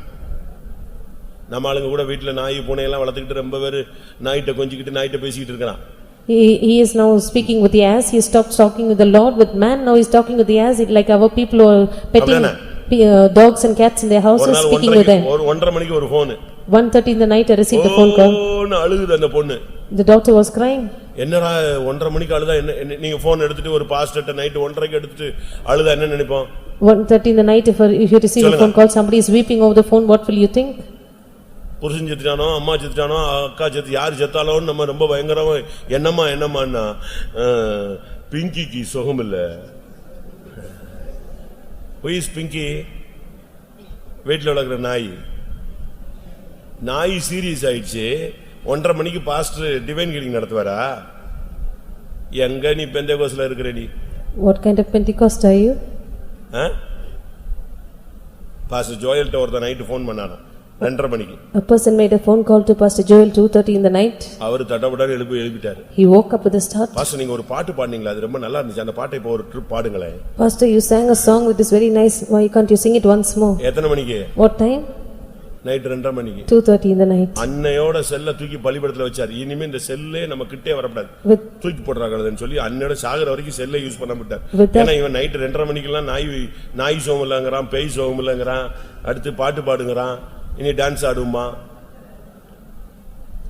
நிலவரம் எப்படி போகுது விசுவாசிகள்? What is the state of our believers? நீ இரண்டாவது ஆப்ஷன் ஜெபத்துல வச்சிட்டதனால இன்னைக்கு கர்த்தர் உனக்கு நினைப்பூட்டுகிறார். அதுதான் இந்த பிரச்சனைகளுக்கு எல்லாத்துக்கும் காரணம். Because you have a second option in prayer, the Lord is reminding you that it is the reason. உன் மைண்ட் அங்க கொண்டு போ. Take your mind there. எந்த இடத்துல நீ மிஸ் பண்ணிட்டேன்னு பாரு. See where you missed out. எந்த இடத்துல உனக்கு டைவர்ட் ஆயிடுச்சு, பிரச்சனை எங்க ரிலீஸ் பண்ணதுன்னு பாரு. Spot out where you diverted, where the problem is released. இப்ப யார்ட்ட பேசிட்டு இருக்கான் உட்கார்ந்து ரோட்ல? Now where is he speaking to? Whom is he speaking to? யார்ட்ட? To whom? அக்காட்டையா? To his sister? யார்ட்ட? To whom? கழுதிட்ட பேசிட்டு இருக்கான். ஏய் என் கையில பட்டயம் இருந்தா துண்டு துண்டா வெட்டிட்டு இருப்பேன். He is speaking to the ass. அப்ப ரோட்ல ஒருத்தன் பார்த்தானா என்ன நினைப்பான்? ஏய் இவன் பயங்கரமான மெண்டல் போல் இருக்கடான்னு நினைப்பான். கழுதிட்ட உட்கார்ந்து பேசிட்டு இருக்கான். He is speaking with the ass, saying, if I have a sword in my hand, I will cut you into pieces. Anybody on the road? நான் பட்டாபுரம்ல இருக்கும்போது When I was at Pattabhiram, ஒரு விசுவாசி இருந்தான். there was a believer there. அவர் daily biscuit வாங்கிட்டு போவார். Daily he will buy biscuits. அப்போ ஒரு நாள் அந்த கடைக்காரன் கேட்டான், சார் டெய்லி வாங்கிட்டு போறீங்களா sir? One day the shopkeeper asked him, you buy every day? வீட்ல பொண்ணா பையனா sir? You have a daughter or a son? ஏய் நாய்க்கு வாங்கிட்டு போயிட்டு இருக்கேன். I am buying for my dog. எப்படி? யாருக்கு வாங்கிட்டு போயிட்டு இருக்கான்? For whom is he acquiring? என் மனைவி பிள்ளைகள் எல்லாம் துரோகிங்க, அதுங்களுக்கு வாங்கிட்டு போனா நன்றியே இல்ல. இதாவது போன உடனே எதை ஆட்டிட்டு வருது? பால் ஆட்டிட்டு வருது. அப்ப மனைவி பிள்ளைகள் எல்லாம் வாழ வச்சுட்டாலே முடியும். இவங்க எல்லாம் விசுவாசின்னு சொல்லிட்டு சபையில இருக்கான். மனைவி பிள்ளைகளை நேசிக்க முடியாது, நாயை நேசிப்பான். He is a believer in the church. He cannot love his wife and children, but he loves the dog. Pentecost எங்க போகுதுன்னு நீங்க யோசிக்கணும். See where Pentecost is heading to. கடைசியில் நடந்தது என்ன? Finally what happened? இந்த பிள்ளையாம் தான் தேவனுடைய ஜனங்களுடைய வேறுபாட்டின் ஜீவியத்தை நஷ்டப்படுத்தின துரோகி. It was this Balaam who was a traitor who made the children of God lose their life of separation. இந்த ஜனங்கள் ஜாதிகளோடு கலவாமல் தனித்து வாசம் பண்ணுவார்கள்ங்கற ஃபார்முலாவை கண்டுபிடிச்சு புறஜாதிகளுக்கு சொல்லி அவங்களை விபச்சாரத்துல விழ வச்ச முதல் ஆள் யாரு?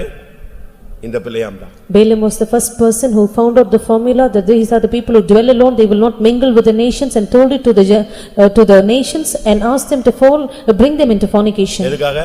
What for? எதுக்காக? பிள்ளையாம் கூலிக்காக விரைந்து ஓடினான். Balaam hasted for a hire. காசுக்கு பின்னால விசுவாசிகள் போக கூடாது. Believers should not walk behind money. லஞ்சம் வாங்க கூடாது. Do not ask for bribe. வேலை வாங்கி தரேன் அது வாங்கி தரேன்னு பணத்தை வாங்காத. Do not take a commission for the job that you will acquire. வட்டிக்கு பணம் வாங்காத. Do not give money on interest or usury. விசுவாசிகள் வேலை வாங்கி தரங்கற சப்ஜெக்ட்டே எடுக்க கூடாது. புரோக்கர் வேலை பண்ண கூடாது. The believers should never do the work of a broker. நீங்க வீடு புரோக்கர் பண்றீங்களா? நியாயமான காசை வாங்கு, ஏமாத்தாத. காசு எல்லாம் ஏமாத்திடாத. If you are doing the work of a broker, இங்க எவனும் எவளும் பஞ்சாயத்துக்கு வந்துடக்கூடாது. no one should come here for panchayat. நல்லா புரிஞ்சுக்கணும். You can உங்க understand. விசுவாசி பணத்தை வாங்குனாரு, கொடுக்கல, உங்க விசுவாசி பணத்தை ஏமாத்திட்டு போயிட்டான், என்கிட்ட காசை வாங்கிட்டான், வீட்டை வாங்கிட்டான், நிலத்தை வாங்கிட்டான், எந்த இது வரக்கூடாது. No one should come here asking that your believer has taken the money, they taken the land and property and so on. இப்ப பிலேயாம் தவறான ஒரு உபதேசத்தை சொல்லி கொடுத்தான்னு வெளிப்படுத்தல்ல வாசிக்கிறோம். In the book of Revelation we read that Balaam taught them a wrong doctrine. பிலேயாமின் போதகத்துக்கு இடம் கொடுத்தவர்கள் உன்னிடத்தில் உண்டுன்னு ஒரு சபையை பார்த்து கர்த்தர் குற்றம் சாட்டுகிறார். Looking at a particular church, the Lord accuses them saying, you have those who are taught, you have the doctrine of Balaam in them. அந்த பரிசுத்தமான கூட்டத்தை கெடுத்து விட்டான். He spoiled the holy group. அந்த ஜனத்தை நியாயத்தீர்ப்புக்குள்ள கொண்டு போய் தள்ளி விட்டான். He cast the people into judgment. ஆனா என்ன சொல்லுவான் தெரியுமா? You know what he says? உங்க ambition என்ன, உங்க aim என்ன, உங்க வாழ்க்கையினுடைய லட்சியம் என்ன அப்படினு கேட்டா என்ன சொல்லுவான்? What is the ambition of your life? என்ன சொல்லுவான்? What would he say? நீதிமான் மரிப்பது போல் நான் மரிப்பேனாக, என் முடிவு அவன் முடிவு போல் இருப்பதாக. இது சாட்சி. His testimony is that let me die the death of a righteous man, let my end be like him. தயவு செய்து நான் இருக்கும்போது யாரா கூடமா யாராவது சாட்சி கிச்சி எழும்பிடாதீங்க, அடிச்சிடுவேன், டம் டம் தட்டிடுவேன். If anyone would rise up and say such testimonies, I will ask them to sit down. சும்மா ரொம்ப ஷார்ட்டா இருக்கணும், கரெக்டா இருக்கணும், சும்மா யாரையும் புகழக்கூடாது, யாரையும் தாக்கக்கூடாது, சாட்சியில அறிக்கை செய்யக்கூடாது, அறிக்கையில சாட்சி சொல்லக்கூடாது. No one should give a long testimony, your testimony should be short and crisp. Do not try to praise anyone in your testimony, do not confess in your testimony. சாட்சியில எழும்பிட்டு என்ன செய்யக்கூடாது? கர்த்தருக்கு ஸ்தோத்திரம், யார் மேலாவது வருத்தம் இருந்தா சண்டே மார்னிங் அந்த வேலையெல்லாம் அங்க ஆகாது, அது இங்க. The Sunday morning service, do not try to stand up and say praise the Lord if anybody has any grievance on me, pardon me. அறிக்கையில எந்திச்சிட்டு கர்த்தருக்கு ஸ்தோத்திரம், நான் அப்படி இருந்தேன் இப்படி இருந்தேன்னு சாட்சி சொல்லக்கூடாது. In your confession time, do not rise up and try to testify about yourself. இவன் சொன்னா என் முடிவு அவன் முடிவு போல் இருப்பதாக. He said, let my end be like him. நீதிமான் மரிப்பது போல் நான் மரிப்பேனா. May I die like a righteous. மரிச்சானா? Did he die like that? நீதிமான் மரிச்ச மாதிரி மரிச்சானா? Was his death like a righteous man? மரிக்கல. No. அநியாயமா அடிபட்டு செத்தான். He had an injustice அவன் முடிவு death. கொடூரமாக கொடுமையாக நியாயத்தீர்ப்பாக இருந்தது. His end was judgment, it was a cruel death. நல்லா கவனிச்சுக்கங்க. Pay good attention. ஒரு இடத்துல நான் இருந்தேன். I was in a particular place. ஒரு அம்மா வாயிலேயே எல்லாமே சாதிச்சிரும். There was one mother who would make it challenge everything through her mouth. நான் போய் பார்த்த உடனே As I visited her, எனக்கு அவ்வளவு வர வேண்டியிருக்கு, இவ்வளவு வர வேண்டியிருக்கு, அது வந்தா உங்களுக்கு கொடுத்துறேன். I have to receive this amount and that amount. If I receive, I will give it to you. எப்படி? அவன் தான் தர மாட்டேங்கான், இவ தான் தர மாட்டேங்கறா, வந்தா கொடுத்துருவேன். If this and that person has not returned, the moment I receive, I will give you. இப்படியே சொல்லிட்டே இருக்கும். She kept on repeating words like these. But கடைசில விசாரிச்சு பார்த்தா இந்த அம்மாவுடைய கரெக்டரே அதுதான். Finally I inquired and found this is the character of this mother. யார்ட்டயும் சமாதானம் கிடையாது. She is not at peace with anyone. நல்ல வசதி. She has good conveniences and comforts. பிள்ளைகளுக்குள்ள partiality. Partiality between the children. இப்படி பல குழப்பங்கள். Various troubles. ஆனாலும் விசுவாசின்னு சொல்லி நான் சாகர வரைக்கும் போயிட்டே வந்தேன். அப்பப்போ போய் பாப்பேன். Also because she was a believer, I often used to visit her. அப்ப ஆண்டவர் ஒரு நாள் சொன்னாரு. One day the Lord said, இந்த அம்மாவுடைய மரணத்துக்கு அடக்கம் பண்ண உனக்கு நான் அனுமதி தர மாட்டேன். I will not permit you to cremate this mother in a funeral service. இந்த பெண்ணுடைய அடக்கம் உன் கையில நடக்க நான் விட மாட்டேன், ஹானர் பண்ண விட மாட்டேன். I will not give the permit you to honor this mother. This is what the Lord said. எனக்கு ஒண்ணுமே வரல. நான் தான் அந்த சபையுடைய பாஸ்டர். ஆண்டவர் சொல்றாரு அந்த அம்மா சீரியஸ் ஆகிட்டே வருது. அப்ப ஆண்டவர் சொல்றாரு அடக்காராதனை உன்னைய வச்சு நான் நடத்த மாட்டேன், உன்னைய விட்டு ஹானர் உன்னைய வச்சு பண்ணி இந்த அம்மாவை பெரிய ஹானரா கொண்டு போய் அடக்கம் பண்ண விட மாட்டேன். I will not permit you to conduct the funeral service and honor this mother to that extent. எனக்கு அப்பவே டவுட் ஆயிடுச்சு. So that time I was doubtful. ஒண்ணு நம்ம இருக்க மாட்டோம் போல இருக்கு, நம்ம எங்கிட்ட வெளிய போய்டுவோம். Perhaps I would go out from the place. செத்துச்சு. At the right time she died. அன்னைக்கு நான் கிளம்புறேன், கேரளா கிளம்புறேன். I was proceeding towards Kerala. வந்து ஒரு ஜெபம் பண்ணிட்டு நான் போயிட்டு இன்னொரு பாஸ்டர் வச்சு அடக்கம் பண்ண சொல்லிட்டு வந்து பண்ணிட்டு போயிடு. I just made a small prayer and I left and I made another pastor to do the funeral service. ஏமாத்துறதெல்லாம் ஹானர் பண்ணுவார்லாம் நினைக்க கூடாது. What you deceive, do not think the Lord will honor you. நம்ம subject வருவோம். Let us come back to our subject. ஒரு தரம் ஜெபத்தை மாற்றி பண்ணினதினால் பிலேயாம் வழிதப்பி போய் ஜனத்தை கெடுத்து குறிசொல்லுகிறவன் என்று பெயர் பெற்று நியாயத்தீர்ப்பில் மரித்தான். Because of the prayer that he missed one time and made it the second time, the second option of the prayer, Balaam, he lost his direction and he spoiled the people, became a soothsayer. இதுல ரொம்ப point இருக்கு, நான் இப்ப அதுக்குள்ள போக There விரும்புறேன். are many other points, I do not want to get into that now. இது போதும்னு நினைக்கிறேன். I think this is எல்லாரும் sufficient. கண்களை மூடுவோம். Let's all close our eyes. உன் வாழ்க்கையில, In your life, படிப்பு விஷயத்திலயா, in your education, கல்யாண விஷயத்திலயா, or your marriage, வேலை விஷயத்திலயா, your work, உன்னுடைய ஊழிய your விஷயங்கள்லயா, ministry, எந்த இடத்துல தெய்வன் ஒன்றை சொன்ன பிறகு மறுபடி ஜெபித்து அதை மாத்தி உனக்கு சாதகமா மாத்தினியோ அதுதான் உனக்கு கேடு. whichever point the Lord has told you once, you are again prayed and made it favorable unto you, that is become your loss. அப்படி எத்தனை பேர் உணர்த்தப்படுறீங்க? How many of you are convicted in this part? எல்லாரும் கண்களை Let மூடுவோம். us all close our eyes. பிள்ளையாமை நாவி நமக்குள்ள வேண்டாம். Let us not have the spirit of Balaam. பண ஆசைக்கு இடம் கொடுக்காதீங்க. Let us not give room to love of money. பணம் உன்னைய தேடி வரணும். Let money seek you. நீ அதை தேடி போக Do வேண்டாம். not seek money. கொடுக்கிற தெய்வம் கூரையை பிச்சிட்டு கொடுப்பாரு. God who gives will remove the வானத்தின் பலகணிகளை திறந்து இடம் கொள்ளாமல் போக மட்டும் உன்னை ஆசீர்வதிப்பேனோ மாட்டேனோ என்று நீ சோதித்துப் பார். You can try and see if the Lord will open the windows of heaven and bless you until you cannot இப்பொழுது contain. இருக்கிறதிலே உன்னை 1000 மடங்கு நான் அதிகமாய் பெருக பண்ணுவேன். I will make you abound 1,000 times more than what you are now. ஆமென். பணத்துக்கு பின்னால போகாத. Do not run behind money. புகழுக்கு பின்னால் போகாத. Do not run behind honor. மனுஷரை உன்னை கனம் பண்ணனும்னு தேடி போவாத. Do not seek for men to honor you. தாழ்த்து. Humble yourself. மற்றவருடைய பாவத்துக்கு நீ காரணமாய் அமையாத. Do not be the reason for the sin in others. மற்றவருடைய வேறுபாட்டின் ஜீவியத்தை கெடுக்காத. Do not spoil the life of separation in others. ஆவிக்குரிய ஜனங்களை விழ வைக்காதே. Do not make spiritual people fall. இஸ்ரவேல் ஜனங்களை விழ வைத்தாய். You made the people of Israel fall. உன் முடிவு எப்படி நீதிமானுடைய முடிவாய் முடியும்? How can your end be the end of a righteous man? எல்லாரும் தாழ்த்தி கண்களை மூடி முழங்கால் படிடுவோம். Let's all humble ourselves, close our eyes, be on our knees. இன்னைக்கு கர்த்தர் உன்னோடு பேசுகிறார். Today the Lord is speaking with you. உன்னுடைய ஒரு நாள், அது இரவோ பகலோ சின்ன வயசோ இல்லாவிட்டால் சமீபத்திய நாட்களிலேயோ என்றைக்கோ நீ தேவ சித்தத்துக்கு மாறான ஜெபித்த ஒரு ஜெபம், Just one prayer, whether in the recent times or when you were young or whichever times, the time that you prayed against the will of God. அதுதான் உன்னுடைய வீழ்ச்சியின் துவக்கம். That is the beginning of your fall. எல்லாரும் கண்களை மூடுவோம். Let's all close our eyes. முடிந்தா கண்ணை மூடி முழங்கால் போடுங்க. If you can, close your eyes, be on your knees. இந்த சுத்திரிப்பு கூட்டத்திலே 8வது கூட்டத்திலே 2 point. 2 points in this 8th meeting of the sanctification meetings. ஒன்று மன்னிப்பது, மன்னிப்பு கேட்பது. 1 to forgive, to ask forgiveness. இரண்டாவது Secondly, ஜெபத்தை மாற்றி பண்ணினது. you have changed your prayer. கர்த்தர் சொன்ன பிறகு மறுபடியும் இல்ல ஆண்டவரே, அப்படி இல்ல ஆண்டவரே, இந்த லோத்து மாதிரி திருப்பி ஆண்டவரே ஆண்டவரே ஆண்டவரே எனக்கு சாதகமா ஏதாவது பண்ணுங்கன்னு கேட்டு கடைசியில் இன்னைக்கு நீ உன்னுடைய வாழ்க்கையில பல தோல்விகளை சந்தித்து நீ தலை நிமிர முடியாமல் தடுமாறுகிறாய். After once the Lord has spoken to you like Lot, you have been saying not so my Lord, this Lord and that Lord, and finally you come to a great loss in your life, you are unable to put up your head and walk in your life. தேவ சித்தத்துக்கு மாறாக தேவ சித்தம் எனக்கு ஆப்போசிட்டா இருக்கிறதை உணராமல் நான் தேவ சித்தம் மறுபடி ஜெபிச்சதனாலதான் இன்னைக்கு நான் இந்த நிர்பந்தமான நிலவரத்துல தள்ளப்பட்டிருக்கிறேன்ங்கிற உணர்வு உள்ள ஊழியர்கள் விசுவாசிகள் எத்தனை பேர்? அவங்க மட்டும் உங்களுடைய வலது கரத்தை உயர்த்துங்கள். How many servants of God and believers have this conviction that because I prayed against the will of God and I am found in this bound state, lift up your right hands. இன்றைக்கு கர்த்தர் அந்த ஆவியை அழிக்க போறார். Today the Lord is going to destroy the spirit. அதனால் உள்ள பாதிப்பை கர்த்தர் வேரோடு பிடுங்க போகிறார். The Lord is going to remove from its root where the place where you அது have. உன்னுடைய அறிக்கையில மறைந்திருக்கிறது. It is hidden in your confession. இன்னைக்கு இந்த கூட்டத்தை நீ எப்படி யூஸ் பண்றியோ அந்த அளவு கர்த்தர் உனக்கு கிருபை தரப் போகிறார். The extent to which you are going to make use of the meeting today, to that extent God will grant you grace. நமக்கு டைம் முடிய போகுது. Our time is going to end. கண்களை மூடி சத்தமிட்டு தேவனை நோக்கி அபயமிட்டு தேவனோடு நெருங்குவோம். Let us close our eyes, be on our knees, cry out to the Lord and get closer to the Lord.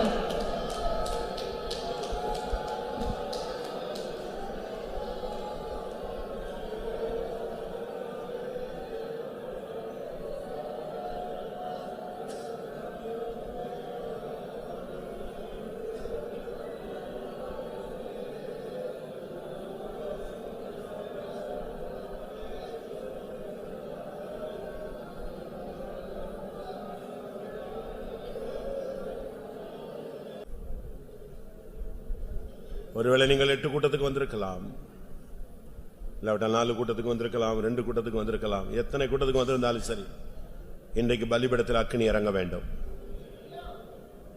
எத்தனை பேர் அதை வாஞ்சிக்கிறீங்க? எலியா பலிபீடத்தை செப்பனிட்டான், அதுக்கு இஸ்ரவேல் என்று பெயரிட்டான். அதுக்கு மேலே விறகுகளை வைத்தான். காளையை துண்டு துண்டாய் சந்தாய் வெட்டி அதற்கு மேலே வைத்தான். அதுக்கு மேலே குடங்குடமாய் தண்ணீர் ஊற்றினான்.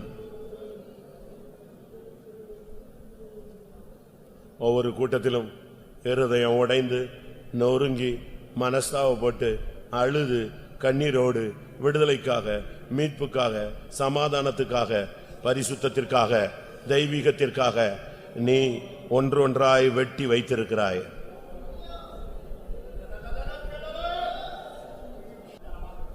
நீங்க கூட்டத்துக்கு வந்தது பிரயோஜனமா அமையணும். கர்த்தர் உங்களை இப்ப அங்கீகரிக்கிறார். அங்கீகரிக்கிற நேரம். யாரு எதை பத்தி சிந்திக்காதீங்க. நீங்க எல்லாத்தையும் பலிபீடத்துல வச்சிட்டீங்க. ஒரே உங்களுடைய கண்கள் அக்னியை நோக்கி இருக்கட்டும். அக்னி இறங்கணும். இன்னைக்கு தெய்வம் உன்னை அங்கீகரிக்கணும். பாஸ்டர் அங்கீகரிச்சு பிரயோஜனம் இல்ல, தெய்வம் அங்கீகரிக்கணும். அதுக்கு அடையாளம் ஒரு பரிசுத்த அக்னி இறங்க வேண்டும். ஒரு சத்தம் கேட்கும், மகனே உன் பாவங்கள் மன்னிக்கப்பட்டது, மகளே உன் பாவங்கள் மன்னிக்கப்பட்டது, நீ சமாதானத்துடனே போ, உன் வேதனை நீங்கி நீ சுகமாயிரு.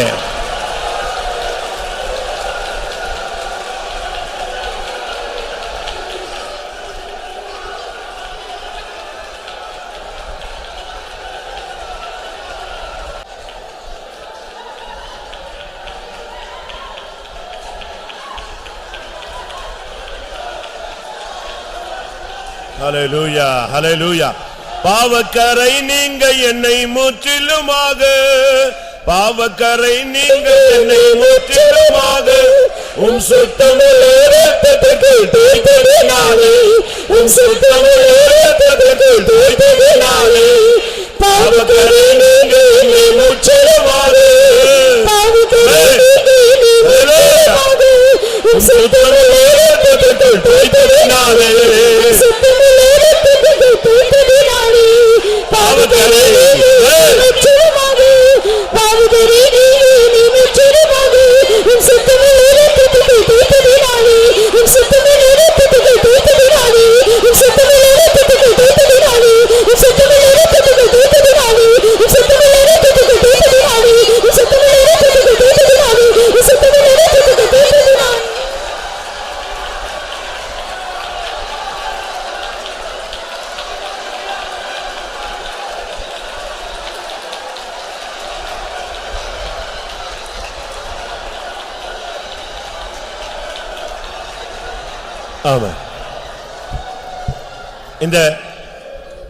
இந்த பாடல் உங்களுக்கு புரிஞ்சுதா? இயேசு துணிக்கையை எடுத்து ரசத்துக்குள் தோய்த்து சீஷர்களுக்கு கொடுத்தார். அப்படின்னா என்ன அர்த்தம்? இப்ப ஒரு பாட்டு பாடணும். பாவக்கரை நீங்க என்னை சுத்தமாக்கி உம்முடைய சுத்தமுள்ள ரத்தத்துக்குள் தோய்த்ததினார். அப்படியே உன்னைய தூக்கி இயேசுவின் ரத்தத்துக்குள்ள முக்கி எடுத்த மாதிரிதான். எத்தனை பேர் அந்த ஃபீல் பண்றீங்க? ஹல்லேலூயா. உன் பாவங்கள் மன்னிக்கப்பட்டது.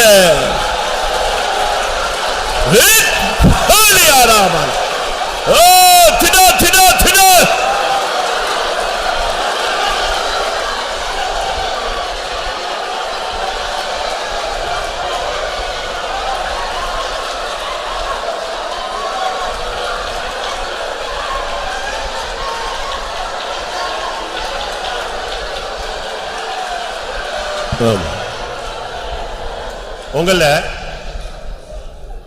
உங்களுக்கு அநேகருக்கு அந்த ரட்சணியத்தின் சந்தோஷங்கிறத அனுபவிக்க தெரியல. இருக்கு, நான் இல்லைன்னு உங்களுக்கு குறை சொல்ல மாட்டேன். ஏன்னா எல்லாரும் இயேசுவின் ரத்தத்தினால் கழுவப்பட்டவங்க. ஆனா அந்த சந்தோஷத்தை எப்படி செய்யணும்னு தெரியல. தாவீது அந்த பெட்டிக்கு முன்னால அமைதியா வந்தான். அன்னைக்கு மரணம் சம்பவித்தது. ஆனா அடுத்த நாள் பெட்டிக்கு முன்னால முழு பலத்தோட நடனம் ஆடினான். கர்த்தருடைய பெட்டி என் வீட்டுக்கு வருது. இன்றைக்கு கர்த்தருடைய பெட்டி உன் வீட்டுக்கு வருது. இழந்து போன நன்மைகள், கிருபைகள், தாளந்துகள், வல்லமைகள், அக்கினி, அபிஷேகம், நன்மை எல்லாம் உன்னை தேடி வருகிறது. சந்தோஷப்பட்டு களிகூறுவாயாக.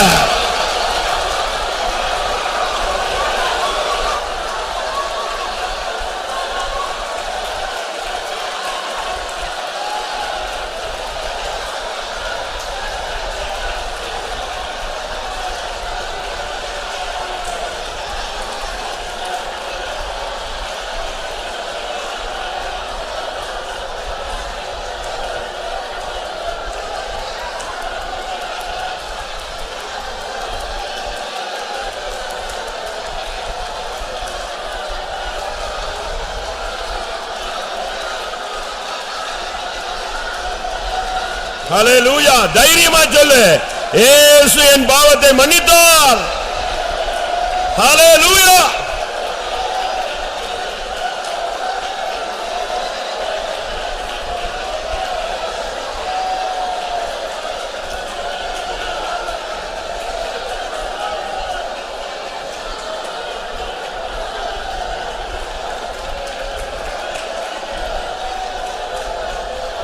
பாவக்கரை நீங்க என்னை முற்றிலுமாக, பாவக்கரை நீங்க என்னை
ஆமென். நான் உன்னை மீட்டுக் கொண்டேன் என்பதற்கு நீ ஒரு அடையாளத்தை கேட்டுக்கொண்டிருக்கிறாய். என்னை மன்னித்தேன் என்பதற்கு எனக்கு ஒரு அடையாளம் வேண்டும் என்று கேட்டுக்கொண்டிருக்கிறாய். என் பிரச்சனை முடிவுக்கு வருகிறது என்பதற்கு ஒரு அடையாளம் வேண்டும் என்று நீ கேட்டுக்கொண்டிருக்கிறாய். நான் உன்னை என் முத்திரை மோதிரமாய் மாற்றப் போகிறேன்.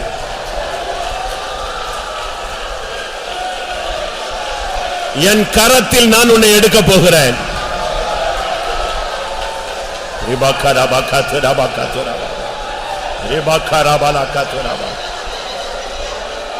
நீ என்னுடையவன் என்னுடையவள் என்ற வார்த்தையை மறுபடியும் நான் உனக்கு கொடுக்கிறேன். என் நாமத்தை மறுபடியும் நான் உனக்கு தரிக்கிறேன். உனக்கு விரோதமாய் ஒருவனும் எதிர்த்து நிற்பதில்லை.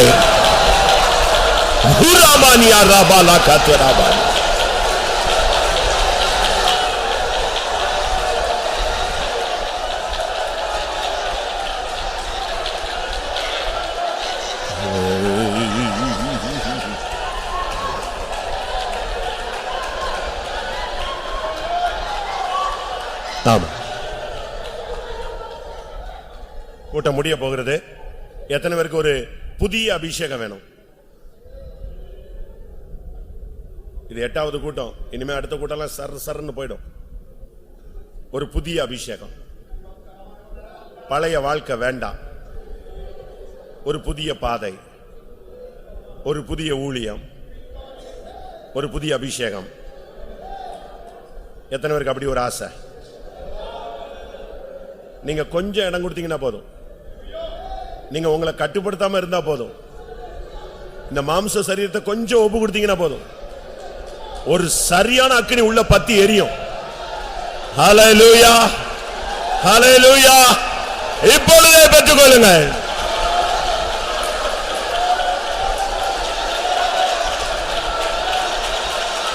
சுபரபாலியாராபாலா சுபரபாலியாராபாகத்ரா.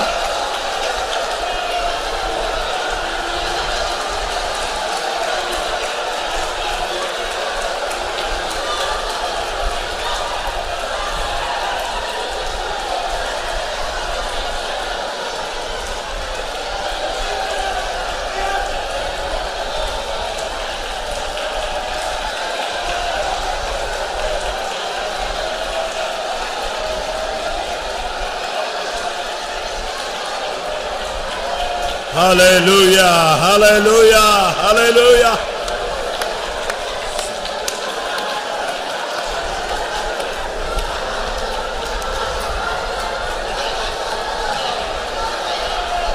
உன்னோடு போராடின வல்லமையை இனி நீ தேடியும் காணாதிருப்பாய். சத்துரு முற்றிலும் சங்கரிக்கப்பட்டு போனான்.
Hallelujah, hallelujah. சீயோனே உன் வல்லமையை தரித்துக்கொள். எருசலேமே உன் அலங்கார வஸ்திரங்களை உடுத்திக்கொள். ரீபா லியா ரபா கரபா கத்ரா திடபா கத்ரபானியா ரீபா ரபா ரபா கத்ரா யா ரபா ஷரப் திடானியா.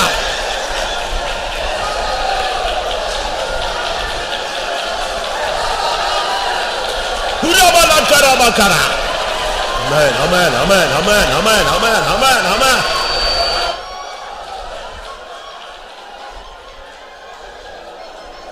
Amen.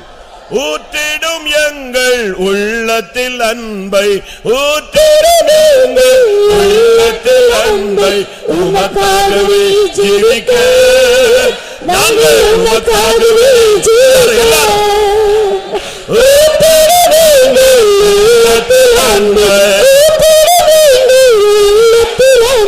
உமக்காகவே ஜீவிக்க நாங்கள் உமக்காகவே ஜீவிக்க.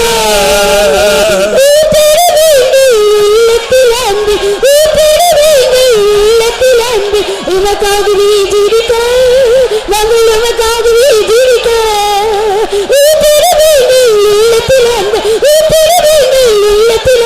உமக்காகவே ஜீவிக்க நாங்கள் உமக்காகவே ஜீவிக்க.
உன்னுடைய சிந்தையில் உன்னோடு போராடி கொண்டிருந்த அந்த வல்லமையை நான் கடிந்து கொண்டிருக்கிறேன்.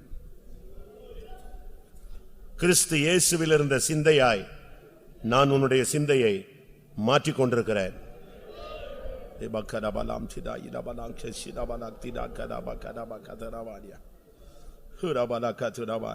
இப்பொழுது என்னுடைய கரம் உன்னுடைய நெற்றியில் இருப்பதை நீ உணர்கிறாயோ? ஏய் சீஹேனிராவானியா,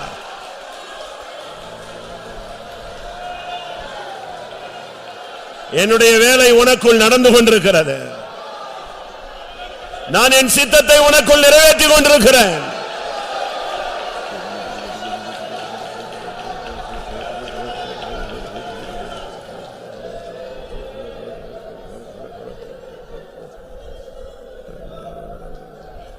நீ தைரியமாயிரு, திடமனதாயிரு. என் கரத்தினால் எல்லாம் ஆகும், என் கரத்தினால் எல்லாம் ஆகும்.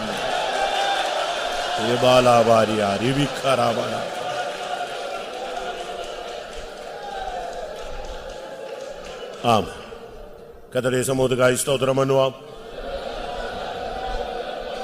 ஆவியானுடைய ஆளுகைக்காய் ஸ்தோத்திரம் பண்ணுவோம்.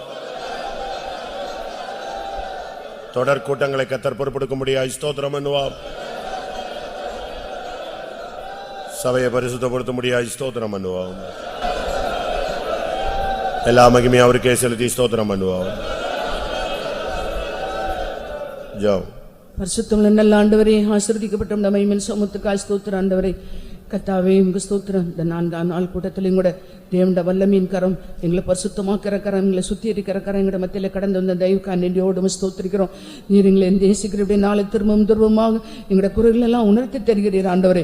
எங்களுடைய பாவங்களை நாங்கள் கர்த்தாவே உணர்த்தப்படும் பொழுது அவங்களை அறிக்கிட்டு நாங்கள் விட்டுவிடு. இந்த ரத்தத்தினால் எங்களை பரிசுத்தமாக்கி இருக்கிறீர் ஆண்டவரே. உங்களுடைய அக்கினினால் அதை சுட்டரித்திருக்கிறீர். அதற்கான நன்றியோடு ஸ்தோத்திரிக்கிறோம் கர்த்தாவே. இந்த நாட்களில் நாங்கள் கேட்டதான வார்த்தை ஜீவிக்க ஆவியானவர் எங்களை ஒவ்வொருவருக்கும் கிருபை தரும்படியாக வேண்டிக்கிறோம் ஆண்டவரே. தாவே நீர் எங்களுக்கு மன்னித்தது போல நாங்கள் எங்களுடைய சகோதரனுடைய குற்றங்களை குறைகளை மன்னிக்கிறவர்களாக ஆண்டவரே, நாங்கள் 70 தர மன்னிக்கிறவர்களாக எங்களை மாற்றும்படியாக வேண்டிக்கிறோம் ஆவியானவரே. மிக ஸ்தோத்திரம். எவனுக்கு கொஞ்சம் அதிகமாய் மன்னிக்கப்பட்டதோ அவன் அதிகமாய் இடத்தில் அன்பு வருவான் ஆண்டவரே. அதுபோல நீ எங்களுக்கு அதிகமாக எங்களுடைய பாவங்களை குற்றங்களை மன்னித்திருக்கிறீர். நாங்கள் இன்னும் அதிகமாக உங்களுடைய அன்பு கூர்ந்து உங்களுடைய அன்புக்குள் எங்களை மறைத்துக் கொள்ளும்படியாக வேண்டிக்கிறோம் கர்த்தாவே. தாவீது சொன்னது போல கர்த்தாவே ஆண்டவரே மிக ஸ்தோத்திரம். ஆண்டவரே, தேவன் உமக்கு விரோதமாய் நான் பாவம் செய்தேன் ஆண்டு. அதுபோல நாங்களும் கூட எங்களுடைய குற்றங்கள் குறைகளை அறிக்கிட்டு உமக்கு விரோதமாய் செய்த பாவங்களை, பரத்துக்கு விரோதமாய் செய்த பாவங்களை இங்க தாவே ஆண்டவரே, தகப்பனாய் உமக்கு விரோதமாய் செய்த பாவங்களை இங்க தாவே ஆண்டவரே, இந்த கெட்ட குமாரன் அறிக்கிட்டது போல நாங்களும் கூட நாங்கள் அறிக்கிறோம் ஆண்டவரே. எங்களுடைய குற்றங்களை மன்னிக்கிறவர், எங்களுடைய பாவங்களை மன்னிக்கிறவர் எங்களுடைய மத்தியில கடந்து வந்திருக்கார் நன்றியோடு ஸ்தோத்திரிக்கிறேங்க தாவே ஆண்டவரே. பிள்ளையாமின் ஆவி எங்களை ஒருவருக்குள்ளே வேண்டாம் ஆண்டவரே. கர்த்தாவே உமக்கு ஸ்தோத்திரம் ஆண்டவரே. ஒரு தரம் ஜெபித்து தேவனிடத்தில் வேண்டாம் என்று சொன்ன காரியங்களை திரும்பவும் நாங்கள் எத்தனையோ தரம் ஜெபித்திருக்கோம். அவைகள் அந்த பாவத்தை எங்களுக்கு மன்னிக்க முடியாது வேண்டிக்கிறோம். தேவ சித்தத்துக்கு விரோதமா நாங்கள் செய்யற பாவங்களை எங்களுக்கு மன்னிக்க முடியாது வேண்டிக்கிறோம். பிள்ளையாமின் அக்கிரமங்களை ஒருவருக்குள்ளே வேண்டாம் ஆண்டவரே. அவன் ஜனத்தை பாவம் செய்ய பண்ணினான் ஆண்டவரே. அவர் விக்கிராதனைக்கு இடம் கொடுத்தான் ஆண்டவரே. விபசாரத்துக்குள் அவன் இடம் கொடுத்தான் ஆண்டவரே. வேசித்தனத்தின் ஆவிக்கு அவன் இடம் கொடுத்தான் ஆண்டவரே. பாவம் எங்களை மேற்கொள்ளாதபடி பரிசுத்த ஆவியானவர் எங்களை ஆண்டு கொள்ள முடியாது. பிள்ளையாமின் ஆவி ஒருவரையும் தொடாதவனை பாதுகாக்க முடியாது. ஆவியான கரத்தில் ஒப்படைக்கிறோம். தேவ ஆவியான எங்களிடம் மத்தியில் கடந்து வந்தீர். நாங்கள் அறிக்கிட்ட பாவங்கள் குற்றங்கள் குறைகள் எல்லாம் நீ எங்களுடைய ரத்தத்தினால் கழுவி இந்த அக்கினினால் சுத்திகரித்திருக்கிறதற்காக நன்றியோடு ஸ்தோத்திரிக்கிறோம். தொடர்ந்து நடக்கிற கூட்டங்கள் எல்லாம் தேவனிடத்தை ஆசீர்வதி. தேவ சமூகத்தில் கர்த்தாவே ஆசீர்வாதங்களையும் கிருபைகளையும் பெற்றுக்கொண்ட மக்களை இன்னும் அதிகமாய் ஆசீர்வதிக்க முடியாது வேண்டிக்கிறோம். தொடர்ந்து நடக்கிற கூட்டங்கள் எல்லாம் நீ நடத்தி ஆசீர்வதி. எல்லா துதிக்கணமும் எடுத்துக்கொள்ளும். பரிசுத்தமாக்கப்பட்டவர்களுக்கு ஆசீக்கிரம் வரப்போறி எங்களை பரிசுத்தமாக்கி முடிய வரைக்கும் எங்களை ஆயத்தப்படுத்தும். இயேசுவின் நாமத்தில் வேண்டிக்கிறோம் பிதாவே, ஆமென். நம்முடைய கர்த்தராகிய இயேசு கிறிஸ்துவின் கிருபையும் பிதாவாகிய தேவனுடைய அன்பும் பரிசுத்தாவின் ஐக்கியமும் நம்முடைய சகல பரிசுத்தவான்களும் கர்த்தராகிய இயேசு மகிமையிலே வெளிப்படும் மட்டும் இருப்பதாக. அல்லேலூயா. ஸ்தோத்திரம்.